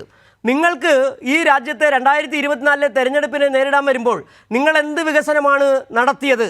നിങ്ങൾ ജനങ്ങളോട് വോട്ട് ചോദിക്കുമ്പോൾ ഞങ്ങൾ ഇന്ന കാര്യങ്ങൾ ചെയ്തു എന്ന് പറഞ്ഞ് വോട്ട് തേടാനുള്ള ധൈര്യം നിങ്ങൾക്കില്ല. അതിനുള്ള 56 ഇഞ്ചിൻ്റെ നെഞ്ചുകരുത്തും നിങ്ങൾക്കില്ല. അതുകൊണ്ട് നിങ്ങൾക്ക് പറയാൻ കഴിയുന്നത് ഇപ്പോൾ ഈ അയോധ്യ ക്ഷേത്രത്തിൻ്റെ പേരാണ്, ഈ നുഴഞ്ഞുകയറ്റക്കാരാണ് മുസ്ലിങ്ങളെന്ന് പറയാൻ കഴിയുന്നത്. ഏറ്റവും ഒടുവിലായി ഇനിയിപ്പോൾ ഈ അയോധ്യ ക്ഷേത്രം കഴിഞ്ഞ് നമ്മൾ നേരത്തെ കണ്ടതാണ്, ഒരു മയിലിൻ്റെ പീലിയും പറിച്ചുകൊണ്ട് പിന്നെ സമുദ്രത്തിൻ്റെ അടിയിലേക്ക് പോയ നരേന്ദ്രമോദി. അത് ഇന്നലെ കഴിഞ്ഞ ദിവസം ഒരു രസകരമായ നമ്മുടെ പ്രകാശ് രാജ് എന്ന് പറയുന്ന നടൻ ഒരു ദേശാഭിമാനിയിൽ ഒരു ലേഖനം എഴുതിയത് കണ്ടിരുന്നു. ആ മയിലിന് വിരുന്നൂട്ടുകയും അതിനുശേഷം മയിലിൻ്റെ തൂവൽ പറിച്ചുകൊണ്ട് ആ ക്ഷേത്രത്തിന് സമുദ്രത്തിൻ്റെ അടിയിലേക്ക് പോയി അടുത്തത് രാമൻ്റെ അല്ല ഇനി കൃഷ്ണൻ്റെ ക്ഷേത്രമാണ് വരാൻ പോകുന്നതെന്ന് പറയുകയും ചെയ്യുന്ന ഒരു പ്രധാനമന്ത്രി. രാജ്യത്ത് എത്രയധികം പൂജാരിമാരുണ്ട്. നരേന്ദ്രമോദി എന്ന് പറയുന്ന പൂജാരി അല്ല രാജ്യത്തിന് ആവശ്യം, ഒരു പ്രധാനമന്ത്രിയാണ്. മതനിരപേക്ഷത ഉയർത്തിപ്പിടിക്കുന്ന, മതനിരപേക്ഷതയ്ക്ക് കാവലാളാകുന്ന പ്രധാനമന്ത്രിയാണ് രാജ്യം ആവശ്യപ്പെടുകയും ചെയ്തത്. ഈ തെരഞ്ഞെടുപ്പിൽ നിങ്ങൾക്ക് ഈ അയോധ്യയും ഈ കച്ചിത്തീവും ഇതൊന്നുമല്ലാതെ മറ്റൊന്നുമില്ലേ ജനങ്ങൾക്ക് മുന്നിലേക്ക് വയ്ക്കാൻ? അരുൺകുമാർ ചോദിച്ച ചോദ്യമാണ്. അരുൺകുമാറിന്റെ പാർട്ടി കഴിഞ്ഞ കുറെ കാലങ്ങളായി പശ്ചിമ ബംഗാളിലും ത്രിപുരയിലും എല്ലാം പരീക്ഷണം നടത്തി പരാജയപ്പെട്ട് കേരളത്തിൽ രണ്ടാമത് UDF-ന്റെ പിൻബലത്തിൽ ഭരണം കിട്ടിയത് ഒഴിച്ചു നിർത്തി. എനിക്ക് പറയാമോ? പറഞ്ഞോളൂ.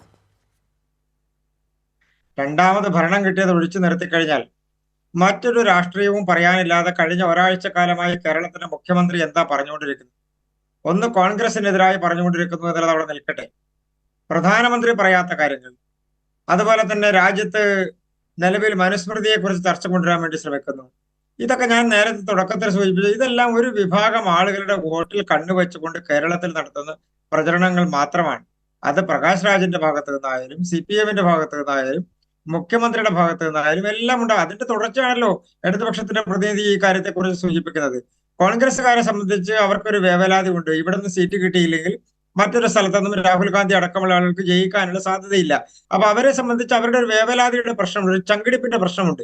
ഇടതുപക്ഷത്തിന് പ്രധാനപ്പെട്ട CPM-നെ സംബന്ധിച്ച് അവർക്ക് ഈ രാജ്യത്തെ ഒരു പ്രധാനപ്പെട്ട ദേശീയ പാർട്ടിയായി നിലനിൽക്കണമോ വേണ്ടയോ എന്ന് തീരുമാനിക്കുന്ന ഒരു തെരഞ്ഞെടുപ്പാണിത്.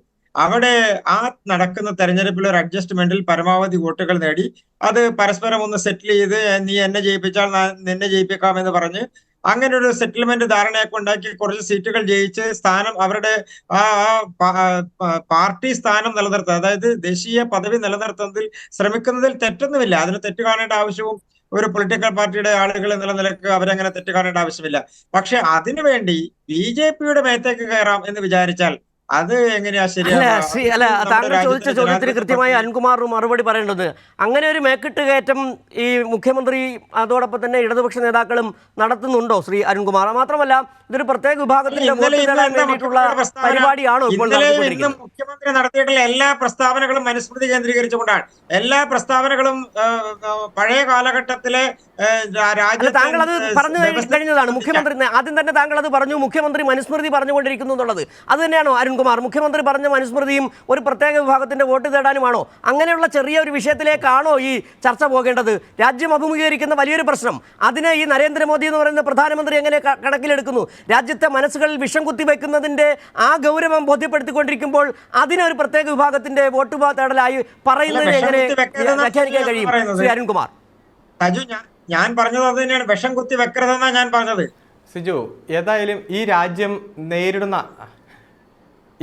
നേരിടുന്ന ഗൗരവമായിട്ടുള്ള പ്രശ്നങ്ങൾ ഈ തെരഞ്ഞെടുപ്പിൽ ഉന്നയിക്കുക എന്ന ഉത്തരവാദിത്തമാണ് ഇടതുപക്ഷം നിർവഹിച്ചുകൊണ്ടിരിക്കുന്നത്. കഴിഞ്ഞ 10 വർഷമായി ഈ രാജ്യത്ത് സംഘപരിവാർ നടപ്പാക്കിയ നിയമങ്ങളും ഇടപെടലുകളും എല്ലാം ജനങ്ങളുടെ മുന്നിൽ അവതരിപ്പിക്കണ്ടേ? അതെങ്ങനെ ഏതെങ്കിലും തരത്തിൽ ജനങ്ങളെ തെറ്റിദ്ധരിപ്പിക്കാൻ വേണ്ടിയിട്ടല്ലല്ലോ, വസ്തുതാപരമായിട്ടുള്ള കാര്യങ്ങൾ മാത്രമേ പറഞ്ഞിട്ടുള്ളൂ. ഇപ്പോൾ ചരിത്രപരമായിട്ടുള്ള 4 തെറ്റ് ചൂണ്ടിക്കാണിച്ചിട്ടാണ് സുപ്രീം കോടതി ബാബറി മസ്ജിദ് സ്ഥിതി ചെയ്ത സ്ഥലത്ത് തന്നെ രാമക്ഷേത്രം പണിയാൻ വിധി പുറപ്പെടുവിച്ചത്. ആ വിധിയിൽ കൃത്യമായി പറഞ്ഞിട്ടുണ്ട്, ഒരു ട്രസ്റ്റിനെ ഏൽപ്പിച്ച് രാമക്ഷേത്രത്തിന്റെ പണി നടത്തുക, 4-5 കിലോമീറ്റർ അപ്പുറത്ത് മറ്റൊരു ട്രസ്റ്റിനെ ഏൽപ്പിച്ച് പള്ളിയുടെ പണി നടത്തുക. ഇതിൽ എന്താണ് നടന്നത്, എങ്ങനെയാണ് പൂർത്തീകരിക്കപ്പെട്ടത്? പ്രധാനമന്ത്രി തന്നെ പൂജാരിയായി മാറി.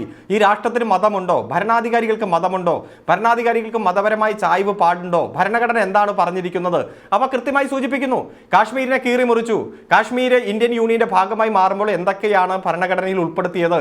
അതുപോലെ തന്നെ ഒരു സ്റ്റേറ്റിനെ കേന്ദ്രഭരണ പ്രദേശമാക്കി മാറ്റാൻ പറ്റുമോ?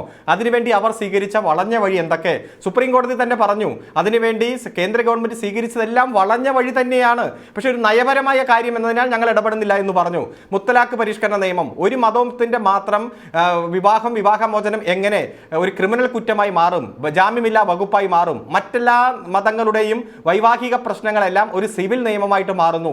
ഇന്ത്യൻ ഭരണഘടന ആർട്ടിക്കിൾ 25 മുതൽ 28 വരെ ഏത് മതത്തിൽ വിശ്വസിക്കാനും മതത്തെ പ്രൊപ്പഗേറ്റ് ചെയ്യാനുള്ള അവസരം തരുന്നു. അപ്പോൾ യൂണിഫോം സിവിൽ കോഡിലൂടെ വിവാഹമോചനം, ദത്ത്, സ്വത്തവകാശമെല്ലാം ഒറ്റ മതത്തിന്റെ രൂപത്തിലേക്ക് മാറ്റാൻ ശ്രമിക്കുന്നു. അതുപോലെ കാർഷിക അവകാശ നിയമങ്ങൾ എന്ന രൂപത്തിൽ കർഷകരുടെ ശവപ്പറമ്പായി രാജ്യം മാറുന്നു.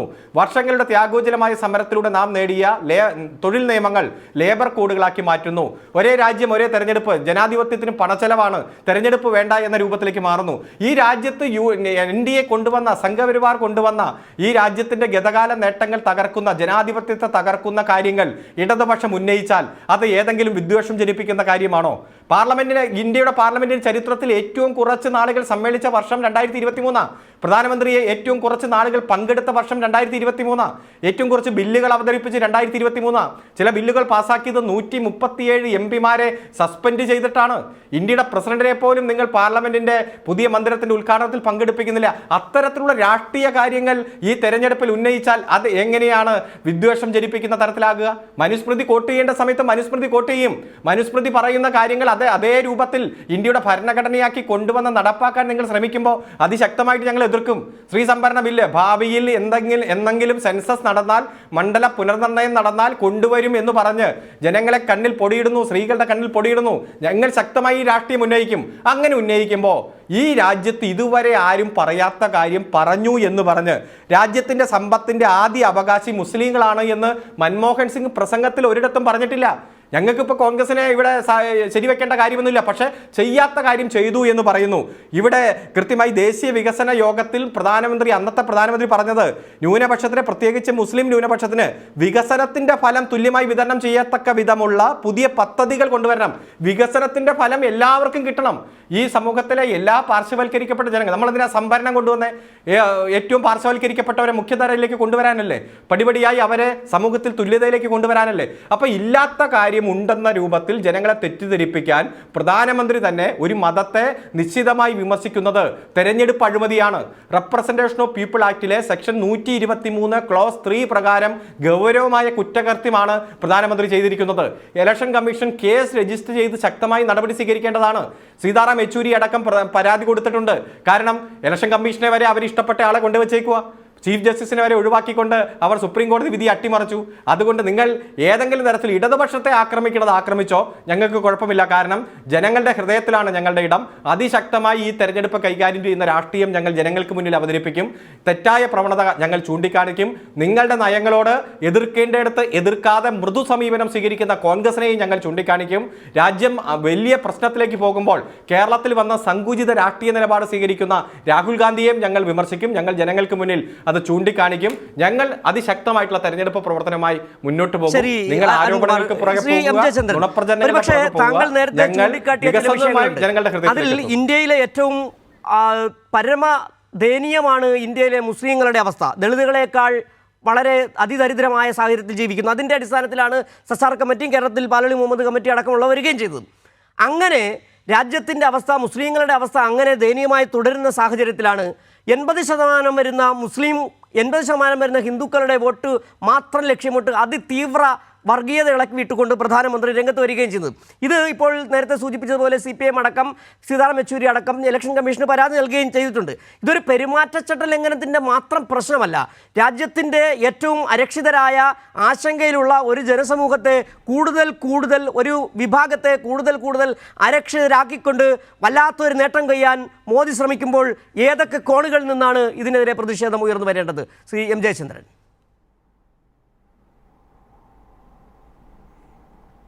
അതെ, അതാണ് സിജു ഏറ്റവും പ്രധാനപ്പെട്ട നിർണായകമായ ഒരു ചോദ്യമായി വരുന്നത്. എന്തുകൊണ്ടാണെന്നറിയാമോ? പ്രധാനമന്ത്രി എന്ന് പറയുന്നത് RSSൻ്റെയോ BJPക്കാരുടെയോ അല്ലെങ്കിൽ അവർക്ക് വേണ്ടപ്പെട്ടവരുടെയോ മാത്രമല്ലല്ലോ, മുഴുവൻ ഇന്ത്യക്കാരുടെയുമാണ് പ്രധാനമന്ത്രി എന്ന് പറയുന്ന വ്യക്തിയും ആ ഭരണകൂടവും. അതെല്ലാവരുടേതുമാണ്. പക്ഷേ ഈ പ്രധാനമന്ത്രി ആവർത്തിച്ച് തെളിയിക്കാൻ ശ്രമിക്കുന്നത്, ഇന്നലെ അടക്കം ശ്രമിച്ചത്, ഞാൻ മുസ്ലിങ്ങളുടെ പ്രധാനമന്ത്രി അല്ല എന്നാണ് അദ്ദേഹം തെളിയിക്കാൻ ആവർത്തിച്ച. ആദ്യത്തെ അനുഭവമല്ല, പല അനുഭവങ്ങളുണ്ടെങ്കിലും ഏറ്റവും ഒടുവിൽ ഇന്നലെയാണ്. മറ്റൊന്ന് നോക്കൂ, ഈ പൊതു തെരഞ്ഞെടുപ്പിൽ കേരളത്തിൽ ഒരു അബ്ദുൽ സലാം അല്ലാതെ എത്ര മുസ്ലിം സ്ഥാനാർത്ഥികളെ ഇവർ നിർത്തിയിട്ടുണ്ട്? രാജ്യസഭയിൽ ഒരു മുസ്ലിം സ്ഥാനാർത്ഥി, ഒരു MP ഉണ്ടോ ഇവർക്ക്? ഒന്നുമില്ലല്ലോ. അതൊന്നും ചെയ്യില്ല. അപ്പോൾ ഇതിപ്പോൾ പറയുന്നതിൻ്റെ കാര്യം സിജു ചോദിച്ചതുപോലെ തന്നെ ഇപ്പോൾ ഇത് പറയുന്നതിന് ഒറ്റ കാര്യമേ ഉള്ളൂ. ഹൈന്ദവ വോട്ടുകളുടെ ധ്രുവീകരണം ഉദ്ദേശിച്ചത്ര നിലയിൽ ഫസ്റ്റ് ഫേസ് പോളിങ്ങിൽ ഉണ്ടായില്ല, ഒന്നാം ഘട്ട പോളിങ്ങിൽ ഉണ്ടായില്ല. അപ്പോൾ അതിനി രണ്ടാം ഘട്ട പോളിങ് വന്നു കഴിഞ്ഞല്ലോ. അപ്പോൾ അപ്പോഴാവുമ്പോഴേക്ക് കൂടുതൽ ഹൈന്ദവ വോട്ടുകളുടെ ധ്രുവീകരണം ഉണ്ടാവണം BJPക്ക് അനുകൂലമായിട്ട് എന്നുള്ള ഒരേ ഒരു അജണ്ടയിലാണ് ഇത്തരത്തിലുള്ള ഈ ജനാധിപത്യ വിരുദ്ധമായ നടപടികളിലേക്ക് ഒരു പ്രധാനമന്ത്രി തന്നെ പോകുന്നത്. ഇപ്പോൾ BJP നേതാക്കൾ പറഞ്ഞാൽ നമുക്കത് മനസ്സിലാവും. ഒരുപാട് നേതാക്കൾ, BJPയുടെ ഒരുപാട് വർഗീയത പ്രചരിപ്പിക്കുന്ന ഒരുപാട് നേതാക്കൾ അവർക്ക് എപ്പോഴും ഉണ്ട്, ഇപ്പോഴും ഉണ്ട്. പക്ഷേ ഇത് പ്രധാനമന്ത്രി തന്നെ പറയുകയാണ്, ഹൈന്ദവ വർഗീയതയ്ക്ക് വേണ്ടി, ആ വോട്ടുകളുടെ ധ്രുവീകരണത്തിന് വേണ്ടി പറയുകയാണ്. പിന്നെ മറ്റൊരു കാര്യം, ഇത് പറയാതെ പോകാൻ കഴിയില്ലാത്തതുകൊണ്ടാണ് ഞാൻ പറയുന്നത് കേട്ടോ. ഈ പ്രാണപ്രതിഷ്ഠയെക്കുറിച്ച് നമ്മളെപ്പോഴും സംസാരിക്കാറുണ്ട്. ജനുവരി 22 നടന്നത് എന്താണ്? വാസ്തവത്തിൽ അവിടെ നടന്നത്, അവിടെ ഒരു രാമവിഗ്രഹത്തിൻ്റെ പ്രതിഷ്ഠ നടന്നോ? ബഹുമാനപ്പെട്ട കൃഷ്ണദാസ് ഇവിടെ ഉണ്ടല്ലോ, അദ്ദേഹം അത് പറയുന്നതെന്ന് വിചാരിക്കുന്നു. നടന്നില്ല സിജു. എന്തുകൊണ്ടാണെന്നറിയാമോ? നമ്മളിവിടെ മലയാളത്തിൽ അതിന് പറയുന്നത് ബാലാലയ പ്രതിഷ്ഠ എന്ന് പറയും, നമുക്ക് പെട്ടെന്ന് മനസ്സിലാവുമ്പോൾ. കാരണം അവിടെ കൃഷ്ണവിഗ്രഹം അല്ല, രാമവിഗ്രഹം എപ്പോഴും പ്രതിഷ്ഠിച്ചിട്ടില്ല. ചെറിയ രാമൻ, ബാലകനായ രാമൻ്റെ വിഗ്രഹം, രാമലല്ല എന്ന് പറയുന്നത്, ആ ഒരു വിഗ്രഹം പ്രാണപ്രതിഷ്ഠ നടന്നിട്ടുള്ളൂ. ഇനിയാണ് ഇവിടെ ബാലാലയ പ്രതിഷ്ഠ. എങ്ങനെയാണ് ബാലാലയം എന്ന് പറയുമ്പോൾ? ആ ക്ഷേത്രം, ഒരു പുതിയ ക്ഷേത്രം നിർമ്മിക്കാനായിട്ട് അവിടെ ഉണ്ടായിരുന്ന വിഗ്രഹത്തെ ഒന്ന് മാറ്റി ഇങ്ങോട്ട് വെച്ചിട്ട് ക്ഷേത്രം അവിടെ പ്രതിഷ്ഠിക്കും, ക്ഷേത്രം അവിടെ നിർമ്മിക്കും. ക്ഷേത്ര നിർമ്മാണം കഴിയുമ്പോൾ മാറ്റി വെച്ച വിഗ്രഹത്തെ എടുത്ത് പുതുതായിട്ട് പ്രതിഷ്ഠിക്കും. ഇതാണ് വിഗ്രഹപ്രതിഷ്ഠയുടെ ഭാഗമായിട്ട് വരുന്നത്. ബാലാലയ പ്രതിഷ്ഠ എന്ന് പറയുന്നത് ഇപ്പുറത്തിരിക്കും ആ വിഗ്രഹം, അപ്പുറത്ത് ക്ഷേത്രപ്പണി നടക്കുകയും ചെയ്യും. അതുതന്നെയാണ് അവിടെ നടന്ന പ്രാണപ്രതിഷ്ഠ നടന്നത്. ക്ഷേത്രം പണി ഇനി നടക്കാനിരിക്കുന്നു. വിഗ്രഹം പൂർണ്ണമായിട്ട് വരണമെങ്കിൽ ക്ഷേത്രം പൂർണ്ണമായിട്ട് പണി തീർക്കണം. അത് പറയുന്നില്ല. എന്തിനാണത്? ഒറ്റ ഒരു കാര്യത്തിലല്ലേ ഉള്ളൂ, രാഷ്ട്രീയമായി അതിനെ എങ്ങനെ വോട്ടാക്കി മാറ്റാൻ കഴിയും, അത് മാത്രമാണല്ലോ ലക്ഷ്യം. എന്തിനാണത് ശ്രീ കൃഷ്ണദാസ്? അല്ല, എനിക്ക് ബഹുമാനപ്പെട്ട ശ്രീ M. ജയചന്ദ്രന്റെ അത്രയും ആ വിഷയത്തെക്കുറിച്ച് അവഗാഹമില്ലാത്തത് കൊണ്ട് ഞാൻ അതിനെക്കുറിച്ചൊരു അഭിപ്രായം പറയുന്നത് ശരിയല്ല. അതിന്റെ പ്രധാനപ്പെട്ട കാരണം അത് ആ ക്ഷേത്ര ട്രസ്റ്റും ക്ഷേത്ര നിർമ്മാണവുമായി ബന്ധപ്പെട്ടുകൊണ്ട് നടക്കുന്ന കാര്യങ്ങളാണ്. അദ്ദേഹത്തിന് അത് അറിയാമായിരിക്കാം, അദ്ദേഹം അത് പ്രചരിപ്പിക്കട്ടെ, അതിൽ തെറ്റൊന്നും കാണാൻ വേണ്ടി കഴിയില്ല. ഇടതുപക്ഷത്തിന്റെ പ്രതിനിധി സൂചിപ്പിച്ചത് സുപ്രീം കോടതി ആളുകളെയൊക്കെ തെറ്റിദ്ധരിപ്പിച്ചു എന്നാ പറയുന്നത്. എത്രയൊക്കെ നമുക്ക് പോകാം ഒരു പരിധി വരെ രാഷ്ട്രീയം പറയുമ്പോൾ? അതിനൊക്കെ ഒരു സാമാന്യ മര്യാദയില്ല ഒരു കാര്യം പറയുന്നത്. സുപ്രീം കോടതിയുടെ വിധി പ്രകാരം രണ്ട് തർക്കങ്ങൾ നടക്കുന്ന സ്ഥലങ്ങളെ സംബന്ധിച്ച് ഒരു തീരുമാനമുണ്ടാക്കി, അതിലൊരു മീഡിയേഷൻ ഉണ്ടാക്കി, ഒരു വ്യവസ്ഥ ഉണ്ടാക്കി, അതിന്റെ നടപടികളുമായി മുന്നോട്ട് പോയി, അതിൽ ക്ഷേത്രം പണിയാനും അതുപോലെ തന്നെ മുസ്ലിം പള്ളി പണിയാനും വേണ്ടിയിട്ടുള്ള നടപടികളുമായി മുന്നോട്ട് പോകുന്നു. അതാത് ട്രസ്റ്റുകൾ അതിന്റെ നടപടിക്രമങ്ങളുമായി മുന്നോട്ട് പോകുന്നു. അത് പൂർത്തീകരിക്കാൻ വേണ്ടിയുള്ള ശ്രമങ്ങൾ നടക്കുന്നു. അതിന്റെ ഭാഗമായി രാംലല്ലയുമായി ബന്ധപ്പെട്ടുകൊണ്ടുള്ള അതിന്റെ നിർമ്മാണ പ്രവർത്തനങ്ങൾ, അതിന്റെ ക്ഷേത്രത്തിന്റെ നിർമ്മിതിയുമായി ബന്ധപ്പെട്ടുകൊണ്ടുള്ള കാര്യങ്ങൾ പൂർത്തീകരിക്കാൻ വേണ്ടിയുള്ള ശ്രമങ്ങൾ നടന്നുകൊണ്ടിരിക്കുന്നു. അതൊരു അമിക്കബിളായി സെറ്റിൽ ചെയ്ത് ഒരു പ്രശ്നം തീർത്ത് രാജ്യത്ത് സമാധാന അന്തരീക്ഷം കൊണ്ടുവന്ന് അതെ, അത് തന്നെയാണ് പ്രശ്നം. അമിക്കബിളായി സെറ്റിൽ ചെയ്തു എന്നുള്ളതാണ് സുപ്രീം. അത് തന്നെയാണ് എനിക്ക് തോന്നുന്നു അരുൺകുമാർ പറഞ്ഞത്. തെറ്റിദ്ധരിപ്പിക്കൽ എന്ന തരത്തിൽ സുപ്രീം കോടതി ജനങ്ങളെ തെറ്റിദ്ധരിപ്പിച്ചു എന്ന് അരുൺകുമാർ പറഞ്ഞതായിട്ട് അങ്ങനെയുണ്ടോ ശ്രീ അരുൺകുമാർ? അങ്ങനെ പറഞ്ഞു താങ്കൾ? എല്ലാ ദിവസവും അടി ഉണ്ടാക്കണം. ബാബറി മസ്ജിദിന്റെ പേര് പറഞ്ഞ എല്ലാ ദിവസവും അടി ഉണ്ടാക്കണമെന്നാണ് നിങ്ങൾ പറയുന്നത്. രാമക്ഷേത്രത്തിന്റെ പേര് ബാബറി മസ്ജിദിന്റെ പേരിൽ ഇവിടെ അടി ഉണ്ടാക്കിയത് ആരാണ്? 92 തൊട്ട് രാജ്യത്ത് പ്രശ്നം ഉണ്ടാക്കിയത് ആരാണ്? ശ്രീ കൃഷ്ണദാസ്, അതിന് മറുപടി പറയേണ്ടത് ശ്രീ അരുൺകുമാറാണ്. ഒരുപക്ഷെ അരുൺകുമാർ പറയേണ്ടതുണ്ട്. കാരണം താങ്കൾ അടക്കം സുപ്രീം കോടതി തെറ്റിദ്ധരിപ്പിച്ചു എന്ന അർത്ഥത്തിലാണ് ഇപ്പോൾ കൃഷ്ണദാസ് പറഞ്ഞുകൊണ്ടിരിക്കുന്നത്. അരുൺകുമാർ, അടി ഉണ്ടാക്കണം എല്ലാ ദിവസവും. അല്ല, ജയചന്ദ്രനും ശ്രീ ജയചന്ദ്രനും സജീവും പറ എല്ലാ ദിവസവും അടി ഉണ്ടാക്കണം. എല്ലാ ദിവസവും അടി ഉണ്ടാക്കിയത് ആരാണ് സാർ? ഇവിടെ ഈ രാമക്ഷേത്രത്തിന്റെ പേരിൽ, അയോധ്യയുടെ പേരിൽ, ബാബറി മസ്ജിദിന്റെ പേരിൽ, ഇവിടെ അയോധ്യ പ്രതിഷ്ഠ, ലല്ലാ പ്രതിഷ്ഠ, രാമന്റെ പേരിൽ, ഗ്യാൻബാബിയുടെ പേരിൽ ഇവിടെ അടി ഉണ്ടാക്കുന്നത് ആരാണ്? ആ ചോദ്യമാണ് ചോദിച്ചുകൊണ്ടിരിക്കുന്നത്. രാജ്യത്തെ ഒരു പ്രധാനപ്പെട്ട വിഷയം ഒത്തുതീർന്നു, സമാധാനപരമായി അവസാനിച്ചു എന്ന് പറയുന്നത് നിങ്ങൾക്ക് അത് സുപ്രീം കോടതി പക്വമായ തീരുമാനമെടുത്താണെന്നുള്ളത് രാജ്യത്തിനറിയാം ഈ പ്രശ്നം എങ്ങനെയായിരുന്നു എന്നുള്ളത്. പക്ഷേ സുപ്രീം കോടതി എടുത്തത് എന്താണെന്നും അതെന്തായിരുന്നു എന്നുള്ളതും രാജ്യത്തെ എല്ലാ ജനങ്ങൾക്കും അറിയാം. താങ്കൾ തന്നെ പറഞ്ഞു അമിക്കബിളി സെറ്റിൽമെന്റ് എന്ന് പറഞ്ഞ കാര്യം. അരുൺകുമാർ, താങ്കൾക്ക് പറയാം. താങ്കൾ പറഞ്ഞു എപ്പോഴെങ്കിലും സുപ്രീം കോടതി തെറ്റിദ്ധരിപ്പിച്ചു എന്ന് ജനങ്ങളെ? സുപ്രീം കോടതി അത് രണ്ട് വിഭാഗങ്ങൾ സുപ്രീം കോടതി അല്ല. അതിന് പകരം നിങ്ങൾ എന്താ പറയുന്നത്? നിങ്ങൾ വീണ്ടും ശ്രീ അരുൺകുമാർ കൃഷ്ണദാസ്, അദ്ദേഹം മറുപടി പറയട്ടെ. അരുൺകുമാർ പറയട്ടെ. സുപ്രീം കോടതി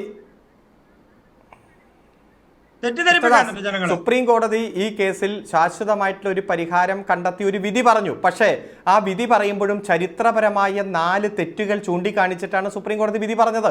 നമുക്കറിയാം 1949 ബാലനായ രാമന്റെ വിഗ്രഹം കൊണ്ടുവന്ന് ബാബറി മസ്ജിദിന്റെ ഉള്ളിൽ സ്ഥാപിച്ചത് ആര് ഭരിക്കുമ്പോഴാണ് രാജ്യം ഭരിച്ചത്? 1986 മറ്റു മതത്തിൽപ്പെട്ടവർ. എന്താ നിങ്ങൾ ഒച്ചപ്പാടുണ്ടാക്കുന്നത്? എന്തിനാ നിങ്ങൾ പറയുമ്പോൾ ഞങ്ങളാരും പറഞ്ഞില്ലല്ലോ. 1986 മറ്റു മതത്തിൽപ്പെട്ടവർക്ക് ബാബറി മസ്ജിദിന്റെ താഴ് തുറന്നു കൊടുത്തത് ആര് ഭരിക്കുമ്പോൾ? 1989 മറ്റു മതത്തിൽപ്പെട്ടവർക്ക് ബാബറി മസ്ജിദിന്റെ ഉള്ളിൽ ആരാധനാ സ്വാതന്ത്ര്യം കൊടുത്തത് ചരിത്രത്തിലെ 3ാമത്തെ തെറ്റായി സുപ്രീം കോടതി കണ്ടെത്തി. 1992 ബാബറി മസ്ജിദിന്റെ താഴികക്കുടങ്ങൾ തകർക്കാൻ അനുവദിച്ചത് ഗുരുതരമായ തെറ്റായി സുപ്രീം കോടതി കണ്ടെത്തി. അങ്ങനെ 4 തെറ്റുകൾ ചൂണ്ടിക്കാണിച്ചിട്ടാണ് സുപ്രീം കോടതി ഈ വിഷയം ശാശ്വതമായി പരിഹരിക്കാൻ അവിടെ ക്ഷേത്രം പണിയട്ടെ, 4 കിലോമീറ്റർ അപ്പുറത്ത് പള്ളി പണിയട്ടെ, അവിടെയും ഒരു ട്രസ്റ്റ്, ഇവിടെ ഒരു ട്രസ്റ്റ്, എന്നിട്ട് എവിടെ പള്ളി പണി? എവിടെ അവിടുത്തെ ട്രസ്റ്റ് എന്തായി? ഇവിടുത്തെ ട്രസ്റ്റിനെ ഏൽപ്പിച്ചിട്ട് പ്രധാനമന്ത്രിയും ഭരണാധികാരികളും ഗവൺമെന്റ് സ്പോൺസേഡ് പരിപാടിയാക്കി മാറ്റി. അത്തരം കാര്യങ്ങൾ ആരും ചൂണ്ടിക്കാണിച്ചാൽ ഇവിടെ വിദ്വേഷം ഉണ്ടാക്കാനോ സുപ്രീം കോടതിയെ തള്ളി പറയുന്നൊന്നുമല്ല. സുപ്രീം കോടതിയെ തള്ളി പറയാനും ഒരു ഭയോ പേടിയോ ഇല്ല. വിധിന്യായത്തെ വിമർശിക്കാം. ആ വിധിന്യായത്തിൽ പറഞ്ഞ കാര്യങ്ങളാണ് പറഞ്ഞിരിക്കുന്നത്. ഇന്ന കാര്യങ്ങൾ പറഞ്ഞിട്ടും കൃത്യമായി രാഷ്ട്രീയ അജണ്ടയോടെ ഈ ഒരു മതരാഷ്ട്രമാക്കി ഇന്ത്യയെ മാറ്റാൻ, ഹിന്ദുത്വ അജണ്ടയിലേക്ക് ഈ രാഷ്ട്രത്തെ കൊണ്ടുപോകാൻ പ്രധാനമന്ത്രി തന്നെ പൂജാരിയായി മാറുന്നു. ഒരു രാഷ്ട്രത്തിന്റെ പ്രധാനമന്ത്രിക്ക് എങ്ങനെ വ്യത്യസ്ത മതങ്ങളും ജാതിയും സംസ്കാരവും വൈവിധ്യവും ബഹുസ്വരതയുള്ള ഈ രാജ്യത്ത് ഒരു മതത്തിന്റെ പൂജാരിയായി മാറുന്നു? നേരത്തെ ചോദിച്ചൊരു ചോദ്യമുണ്ട്. ജെയിംസ് ജയചന്ദ്രൻ പറഞ്ഞ ഒരു ബാലാലയ പ്രതിഷ്ഠയുടെ കാര്യവും രാംലല്ല പ്രതിഷ്ഠയും. അപ്പോൾ കൃഷ്ണദാസ് പറഞ്ഞു തന്നെയാണ് അവിടെ ആ ക്ഷേത്രത്തിൻ്റെ ട്രസ്റ്റ് ഉണ്ട്, അവർ അതിനനുസരിച്ചിട്ട് ക്ഷേത്രത്തിൻ്റെ കാര്യങ്ങൾ കർമ്മികൾ ഒക്കെ ചെയ്യുകയും ചെയ്യും. എവിടെയാണ് ഈ പ്രധാനമന്ത്രി നരേന്ദ്രമോദിയുടെ സ്ഥാനം? ആ ക്ഷേത്രത്തിലെ പ്രതിഷ്ഠയിൽ എവിടെയാണ് നരേന്ദ്രമോദിക്ക് ഇടമുള്ളത്? അതാണ് ചോദിച്ചത്. അതെ, അതാണ് ഏറ്റവും ഗൗരവമായി രാജ്യം ചർച്ച ചെയ്യുന്നത്. പ്രധാനമന്ത്രി പൂജാരിയായി മാറുകയാണ്. അതുപോലെ UP മുഖ്യമന്ത്രി ഉപപൂജാരിയായി മാറുകയാണ്. അതുപോലെ തന്നെ അതിൻ്റെ ചടങ്ങും മറ്റു കാര്യങ്ങളെല്ലാം നമ്മൾ ലൈവ് കണ്ടതല്ലേ. ഈ രാഷ്ട്രത്തെ സംബന്ധിച്ചിടത്തോളം ഏതെങ്കിലും ഒരു മതത്തിൻ്റെ പ്രതിനിധിയായി നമ്മുടെ പ്രധാനമന്ത്രി മാറാൻ പാടുണ്ടോ എന്ന ഗൗരവമായ ചോദ്യമാണ് ഇവിടെ ഈ രാഷ്ട്രം ചർച്ച ചെയ്യുന്നത്. ഈ തെരഞ്ഞെടുപ്പിലടക്കം ഇതങ്ങ് ആളിക്കത്തിപ്പിച്ച് ഒറ്റ വിഷയമായി ഈ തെരഞ്ഞെടുപ്പിൻ്റെ ചർച്ച മാറ്റാൻ നടത്തിയ ശ്രമങ്ങൾ അമ്പേ പരാജയപ്പെട്ടു. തെരഞ്ഞെടുപ്പ് കൈകാര്യം ചെയ്യുന്നത് കഴിഞ്ഞ 10 വർഷമായി ഈ രാജ്യത്തെ ജനങ്ങൾ അനുഭവിച്ചു കൊണ്ടിരിക്കുന്ന തീരാ ദുരന്തങ്ങളാണ്. പ്രകടന പത്രികയിൽ പറഞ്ഞ ഒരു കാര്യങ്ങൾ പോലും ഇവർ പാലിച്ചില്ല എന്ന ഗൗരവമായ വിഷയമാണ്. പുതിയ പ്രകടന പത്രിക അവതരിപ്പിക്കുമ്പോഴും ഈ രാജ്യത്ത് ദിശാബോധം നൽകുന്ന ഒരു ഇടപെടൽ പോലും ഇല്ല. പട്ടിണിയുടെ കാര്യത്തിൽ 51 നിന്ന് 117 മാറിയതും, പട്ടിണിയെ മതിൽ കെട്ടി, അതുപോലെ വേലി കെട്ടി, തുണി കെട്ടി മറയ്ക്കുന്ന പുതിയ സംസ്കാരവും, പ്രതിഷേധത്തിന്റെ സ്വരമുയർത്തിയാൽ അവരെയെല്ലാം രാജ്യദ്രോഹിയാക്കി മാറ്റി കള്ളക്കേസിൽ കൊടുക്കുന്ന സംസ്കാരവുമാണ് ഇവർ ഈ രാജ്യത്ത് കഴിഞ്ഞ 10 വർഷമായി തുടർന്നിരിക്കുന്നത്. അതിനെതിരെ ജനങ്ങൾ വിധി എഴുതാൻ തയ്യാറാകുമ്പോഴാണ് വീണ്ടും തീവ്ര വർഗീയതയെ ആളിക്കത്തിക്കാൻ നുണപ്രചരണവുമായി ഇറങ്ങിത്തിരിച്ചിരിക്കുന്നത്. ഒരു പ്രധാനമന്ത്രി ഇത്തരത്തിൽ ഒരു വലിയ സമുദായത്തെ, ഒരു മതത്തെ അപകീർത്തിപ്പെടുത്താൻ ഇല്ലാത്ത പ്രസ്താവനയുമായി ഇറങ്ങി തിരിച്ചിരിക്കുന്നു. കൂടുതൽ മക്കളുള്ളവർ നുഴഞ്ഞുകയറ്റക്കാർ. ആരാണ് നുഴഞ്ഞുകയറ്റക്കാർ? എങ്ങനെ ഈ രാജ്യത്തിന്റെ ഭാഗമായി മാറി പതിറ്റാണ്ടുകൾ, നൂറ്റാണ്ടുകൾ സ്വാതന്ത്ര്യ സമരത്തിൽ പങ്കെടുത്ത് ഇന്ത്യ എന്ന വികാരത്തിന്റെ ഭാഗമായി ഒറ്റക്കെട്ടായി അണിനിരുന്നവരെ നുഴഞ്ഞുകയറ്റക്കാർ എന്ന് വിളിക്കാൻ കഴിയും? ഈ രാജ്യം രണ്ടായി വിഭജിക്കുമ്പോഴും ഈ രാജ്യത്തിന്റെ ഭാഗമായി മാറാൻ തയ്യാറായവരല്ലേ ഇവർ? സ്വാതന്ത്ര്യ സമരത്തിൽ ഉജ്ജ്വലമായ സംഭാവന നൽകിയത്. ആ വാര്യംകുന്നത്ത് കുഞ്ഞഹമ്മദ് ഹാജി അടക്കമുള്ളവരുടെ ചരിത്രമൊന്ന് BJPയുടെ പ്രതിനിധി ഒന്ന് വായിച്ചു നോക്കിയാൽ മനസ്സിലാക്കും.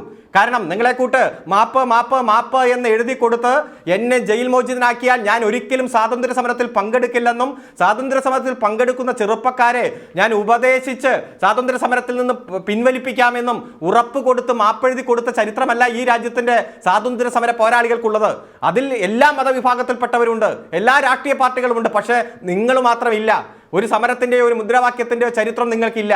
അപ്പോൾ ഈ തെരഞ്ഞെടുപ്പിൽ രാഷ്ട്രീയ ലാഭം ഉണ്ടാക്കണമെങ്കിൽ എങ്ങനെയെങ്കിലും പിടിച്ചു നിൽക്കാൻ വേണ്ടിയിട്ടുള്ള എല്ലാ അതിർവരമ്പുകളും ലംഘിച്ചുള്ള പ്രവർത്തനമാണ് നിങ്ങൾ നടത്തുന്നത്. അതുകൊണ്ടൊന്നും നിങ്ങളെ രക്ഷിക്കാൻ കഴിയില്ല എന്ന് വ്യക്തമാണ്. ശരി, ശ്രീ റോണി കെ ബേബി, ഒരുപക്ഷെ ഇത്രയും നേരം BJP പ്രതിനിധി സംസാരിച്ചു കൊണ്ടിരുന്നതിൽ നിങ്ങൾക്ക് നേരെ ചില ചോദ്യങ്ങൾ ഉയരുകയും ചെയ്യുന്നുണ്ട്. ആ ചോദ്യങ്ങളിൽ ഒന്ന് എന്ന് പറയുന്നത്, ഈ വിഷയമുണ്ടായപ്പോൾ ഈ മോദിയുടെയും BJPയുടെയും നീക്കം എന്താണ് എന്നുള്ളത് അവർ നേരത്തെ തന്നെ അയോധ്യ പ്രതിഷ്ഠ, അതിന് പിന്നാലെ വരുന്ന പൗരത്വ ഭേദഗതി നിയമത്തിലൂടെ അവർ വ്യക്തമാക്കുകയും ചെയ്തു. വളരെ കൃത്യമാണ് കാര്യങ്ങൾ. ഒരു അപരനെ സൃഷ്ടിക്കുക, ആ അപരൻ എന്ന് പറഞ്ഞാൽ ഈ രാജ്യത്തെ മുസ്ലിങ്ങളാണ്, അതോടൊപ്പം തന്നെ ക്രിസ്ത്യാനികളാണ്, മറ്റ് ന്യൂനപക്ഷങ്ങളാണ്. ഇങ്ങനെ മുസ്ലിങ്ങളെ കൃത്യമായി ടാർഗറ്റ് ചെയ്തുകൊണ്ട് പോകുമ്പോൾ, ഒരു പൗരത്വ ഭേദഗതി നിയമം കൊണ്ടുവരുമ്പോൾ നിങ്ങൾ ആ വിഷയത്തിൽ കൃത്യമായ പ്രതിരോധം സൃഷ്ടിക്കാൻ ശ്രമിക്കുന്നതിന് പകരം ഈ മുസ്ലിം ലീഗിൻ്റെ കൊടികളടക്കം മാറ്റി വെച്ചുകൊണ്ട് പോകുന്ന, അതോടൊപ്പം തന്നെ ഇന്ന് ഈ വിഷയമുണ്ടാകുമ്പോൾ നരേന്ദ്രമോദി പ്രസംഗിച്ച ഈ വിഷയത്തിൽ നിങ്ങളുടെ നേതൃത്വത്തിൻ്റെ ഭാഗത്ത് നിന്ന് അങ്ങനെ ഒരു ശക്തമായൊരു വിമർശനവും കേട്ടില്ല. അവസാനം ഈ ചർച്ച തുടങ്ങുന്നതിന് മുമ്പ് ഇലക്ഷൻ കമ്മീഷൻ എന്തോ പരാതി നൽകിയതായിട്ടുള്ളൊരു വാർത്ത മാത്രമാണ് പുറത്തു വരുന്നത്. നിങ്ങളെടുക്കുന്ന സമീപനം ഇവർക്ക് വളമാകുകയാണ് ശ്രീ റോണി കെ ബേബി. സിജു, ഇവിടെ നമുക്കറിയാം ഇന്ത്യയിൽ ഈ RSSനെതിരെയും BJPക്കെതിരെയും അവരുടെ ഹിന്ദുത്വ അജണ്ടകൾക്കെതിരെയും ഏറ്റവും ശക്തമായി പോരാടുന്നത് ആരാണെന്നുള്ളത് ഈ രാജ്യത്തുള്ള എല്ലാ ജനങ്ങൾക്കും അറിയാം. ഈ കേരളത്തിന്റെ ഭൂമികയിൽ നിന്നുകൊണ്ട് CPM മാത്രമാണ് ഇന്ത്യയിൽ RSSനെതിരെയും BJPക്കെതിരെയും അവരുടെ വർഗീയ രാഷ്ട്രീയത്തിനെതിരെയും പോരാടുന്നത് എന്ന് പറഞ്ഞു കഴിഞ്ഞാൽ അത് ഒരിക്കലും യാഥാർത്ഥ്യത്തോടുകൂടി അല്ല യാഥാർത്ഥ്യത്തിന് നിരക്കുന്നതല്ല. കൃത്യമായിട്ട് അറിയാം. ഈ പറയുന്ന അയോധ്യ പ്രതിഷ്ഠയുമായി ബന്ധപ്പെട്ട് നരേന്ദ്രമോദി പോയപ്പോൾ നിങ്ങളുടെ നേതാവ് രാഹുൽ ഗാന്ധി അവിടെ പോയി ഹനുമാൻ വേഷം കെട്ടി. ഇതാണോ ഹിന്ദു തീവ്രവാദത്തെ നേരിടുന്ന ശരിയായ മാർഗം? ഹനുമാൻ വേഷം കെട്ടലാണോ? ഞങ്ങൾ വളരെ കാരണം ഞാൻ ചോദിക്കട്ടെ, കാരണം ഇന്ത്യയുടെ മതേതരത്വം എന്ന് പറയുന്നത് ഇവിടെ കമ്മ്യൂണിസ്റ്റുകാർ വിവക്ഷിക്കുന്ന രീതിയിലുള്ള നെഗറ്റീവ് സെക്യുലറിസം അല്ല. ഇന്ത്യയുടെ മതേതരത്വം അത് സ്വാതന്ത്ര്യ കാലഘട്ടത്തിൽ ഇപ്പോഴും എന്ന് പറയുന്നത് വിശ്വാസങ്ങളുമായും മത ആചാരങ്ങളുമായും അതിന്റെ എല്ലാ അർത്ഥത്തിലും വിശ്വാസമായി ചേർന്ന് മതേതരത്വത്തെ ഉയർത്തിപ്പിടിക്കുന്ന പാർട്ടിയാണെന്നും ഞങ്ങൾക്കൊപ്പമുള്ള ഒരു പാർട്ടിയാണ് ലീഗെന്നും ആ ലീഗിന്റെ കൊടി നിങ്ങൾ ഉയർത്തിപ്പിടിക്കുമെന്ന് പറയാൻ എന്തുകൊണ്ടാണ് കോൺഗ്രസിന് കഴിയാത്തത്? അത് തന്നെയാണ് ഇവിടെ ഈ പിന്നെ അരുൺകുമാറും അദ്ദേഹത്തിന്റെ പരാമർശത്തിൽ പറയുന്നുണ്ട്. ഇവിടെ നരേന്ദ്രമോദി ഇന്നലെ കോട്ട് ചെയ്ത് വിമർശിച്ചത് കോൺഗ്രസിനെയാണ്, അല്ലാതെ CPMനെതിരെയല്ല. ഞാനൊരു കാര്യം ചോദിക്കട്ടെ, ഈ മോദിക്കെതിരെ നടത്തിയ പോരാട്ടത്തിൽ എത്ര CPMന്റെ നേതാക്കൾക്കെതിരെ ഇന്ത്യ മഹാരാജ്യത്ത് RSS കേസ് കൊടുത്തിട്ടുണ്ട്? ഒരു ഉദാഹരണങ്ങൾ പറ. രാഹുൽ ഗാന്ധിക്കെതിരെ 14 കേസുകളാണ് ഇവിടെ RSS ഇവിടെ കൃത്യമായി തന്നെ ഇന്ത്യയുടെ വിവിധ ഭാഗങ്ങളിൽ കുത്തിരിക്കുന്നത്. അതേന്ന് പറയുന്നത് രാഹുൽ ഗാന്ധിയുടെ സംഘപരിവാർ വിരുദ്ധ പോരാട്ടത്തിന്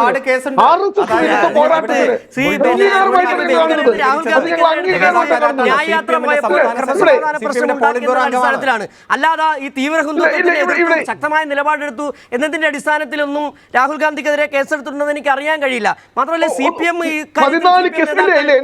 നേതാക്കൾ ജയിലിൽ കിടന്നിട്ടില്ല, അവർക്കെതിരെ കേസെടുത്തിട്ടില്ല എന്ന് പറയുന്നത് ശരിയാണെന്ന് എനിക്കറിയില്ല. പക്ഷെ അത് അരുൺകുമാർ മറുപടി പറയുന്നത് ഞാൻ പറയുന്നത് RSSനെ വിമർശിച്ചതിന്റെ പേരിൽ ഏതെങ്കിലും ഒരു CPM നേതാക്കൾക്കെതിരെ കേസെടുത്തായി എന്റെ അനുഭവത്തിലോ എന്റെ വായനയിലോ എന്റെ കേൾവിയിലോ ഞാൻ അരുൺകുമാർ ഈ റോണി കെ ബേബി പറഞ്ഞു വരുന്നത് രാഹുൽ ഗാന്ധി പറഞ്ഞു വരുന്നതിന് സമാനം തന്നെയാണ്.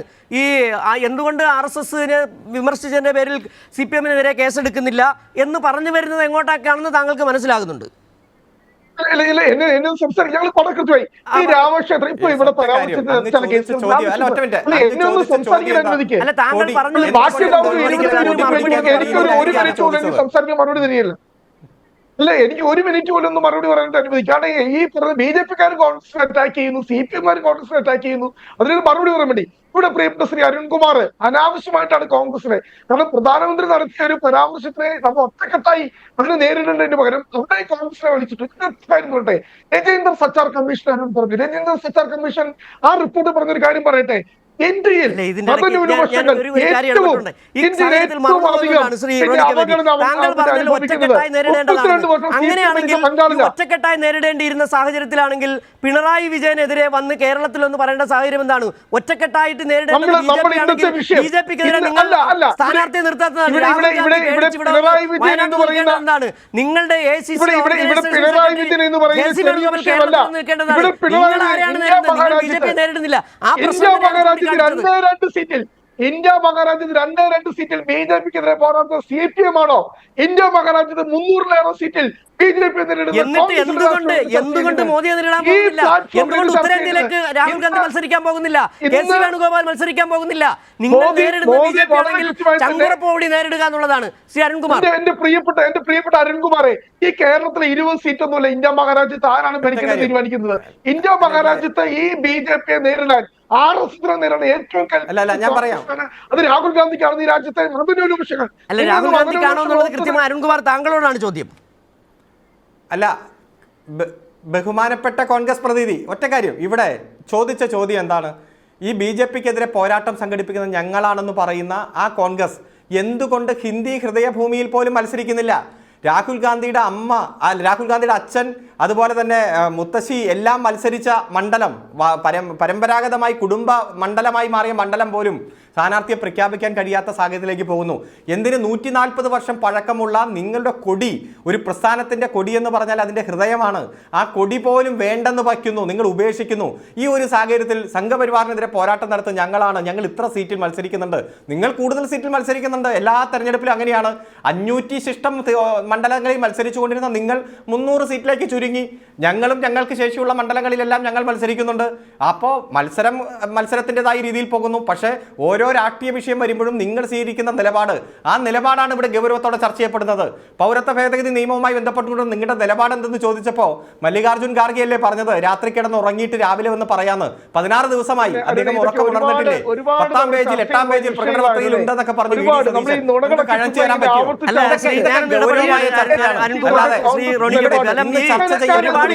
വിഷയമാണെങ്കിലും ഇപ്പോഴും മറുപടി പറയാൻ കോൺഗ്രസിനാകുന്നില്ല. പൗരത്വ ഭേദഗതിയുമായി ബന്ധപ്പെട്ട് അതുകൊണ്ട് ഇന്നലെ തന്നെ നിങ്ങളുടെ നേതാവ് ചിദംബരം തന്നെ സമ്മതിക്കുകയും ചെയ്തു. വളരെ പരിമിതമായ സമയം മാത്രമാണ് നമുക്ക് മുന്നിലുള്ളത്. ചോദ്യം ഒരിക്കൽ കൂടി അഡ്വക്കേറ്റ് പി കൃഷ്ണദാസിനോടാണ്. പി കൃഷ്ണദാസ്, ഈ നേരത്തെ തന്നെ ആദ്യം ചോദിച്ച ചോദ്യം തന്നെ ഇവിടെ ഉയർന്നു വരികയാണ്. ഇനിയിപ്പോൾ രണ്ടാം ഘട്ട തെരഞ്ഞെടുപ്പ് മറ്റ് സംസ്ഥാനങ്ങൾക്ക് നടക്കാൻ പോവുകയാണ്. ആദ്യഘട്ടത്തിൽ നിങ്ങൾ ദക്ഷിണേന്ത്യൻ സംസ്ഥാനങ്ങൾ, നിങ്ങളുടെ പ്രധാനമന്ത്രി കേരളത്തിലടക്കം 5 പ്രാവശ്യം വന്നു, തൃശ്ശൂരിലടക്കം നിരവധി സമയങ്ങളിൽ വരികയും ചെയ്തു. ഇവിടെ പറയാൻ പറ്റാത്തത് ചില ഉത്തരേന്ത്യയിൽ ചെന്ന് പറഞ്ഞു. ഇനി അടുത്തത് എന്താണ് പറയാനിരിക്കുന്നതെന്നുള്ള രാജ്യം കാത്തിരിക്കുകയാണ്. 2ാം ഘട്ടത്തിൽ 3ാം ഘട്ടത്തിലൊക്കെ നിങ്ങൾക്ക് വിചാരധാര തന്നെയാണ് ഇപ്പോഴും നിങ്ങളുടെ പ്രമാണ ഗ്രന്ഥം. അതുതന്നെയാണ് നിങ്ങളുടെ 2020 ഇനി അടുത്ത 2025 ആകുമ്പോൾ RSS രൂപീകരണത്തിൻ്റെ 100-ാം വർഷമാകുന്നു. നിങ്ങളുടെ RSS, നിങ്ങളുടെ താത്വികാചാര്യന്മാർ കരുതിയിരുന്നത് പോലെ തന്നെ ഈ രാജ്യത്തേക്ക് കൊണ്ടുപോകാൻ ഉള്ള തീവ്ര ശ്രമങ്ങൾ നടത്തുകയാണെന്ന് തന്നെയാണ് ഇവിടെ വിമർശനങ്ങൾ ഉയർന്നു വരുന്നത്. രാജു, ഞങ്ങള് കഴിഞ്ഞ തെരഞ്ഞെടുപ്പിന്റെ സമയത്തും 2014 തെരഞ്ഞെടുപ്പിന്റെ സമയത്തും 2019 മുന്നോട്ട് വച്ചിട്ടുള്ളത് ഞങ്ങളുടെ ആശയവും ഞങ്ങൾ മുന്നോട്ട് വെക്കുന്ന രാഷ്ട്രീയവുമാണ്. ആ രാഷ്ട്രീയത്തെ പ്രത്യേകിച്ച് കോൺഗ്രസിന്റെ അഴിമതിക്കെതിരെ, CPM-ന്റെ ഇരട്ടത്താപ്പ് രാഷ്ട്രീയത്തിനെതിരെ, CPM-ന്റെ തട്ടിപ്പ് രാഷ്ട്രീയത്തിനെതിരെ, അഴിമതിക്കെതിരെ, പ്രത്യേകിച്ച് കേരളത്തിൽ കഴിഞ്ഞ തെരഞ്ഞെടുപ്പിൽ CPM-ന്റെ അഴിമതിക്കെതിരെ അടക്കമുള്ള കാര്യങ്ങൾ ഞങ്ങൾ മുന്നോട്ട് വെച്ചിട്ടുണ്ട്. അവർ രാജ്യത്തെ പൊതുവായിട്ടുള്ള വിഷയങ്ങളോടൊപ്പം തന്നെ BJP മുന്നോട്ട് വെക്കുന്ന ആശയവും ഞങ്ങൾ മുന്നോട്ട് വെക്കുന്ന ഞങ്ങളുടെ വികസന അജണ്ടയും, അത് 2014 അതിനനുകൂലമായിട്ടാണ് ജനങ്ങൾ വോട്ട് ചെയ്തത്. BJPക്ക് സർക്കാർ ഉണ്ടാക്കാനുള്ള ഭൂരിപക്ഷം ലഭിച്ചു. അതോടൊപ്പം തന്നെ ഞങ്ങളുടെ പ്രധാനപ്പെട്ട ഘടകകക്ഷികൾക്കെല്ലാം സീറ്റുകൾ ലഭിച്ചു. 2019 വന്നപ്പോൾ അത് കുറച്ചുകൂടി ശക്തമായി ജനങ്ങൾ ആ ഭരണത്തെ അംഗീകരിക്കുകയും ആ വികസന പ്രവർത്തനങ്ങൾ അംഗീകരിക്കുകയും ചെയ്തു.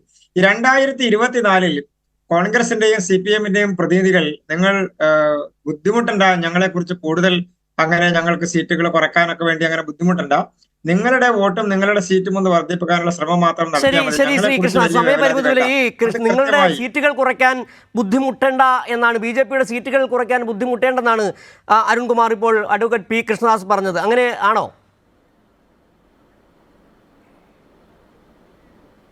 കുറയ്ക്കാൻ ബുദ്ധിമുട്ടുണ്ടെന്നല്ല ഞാൻ പറഞ്ഞല്ലോ.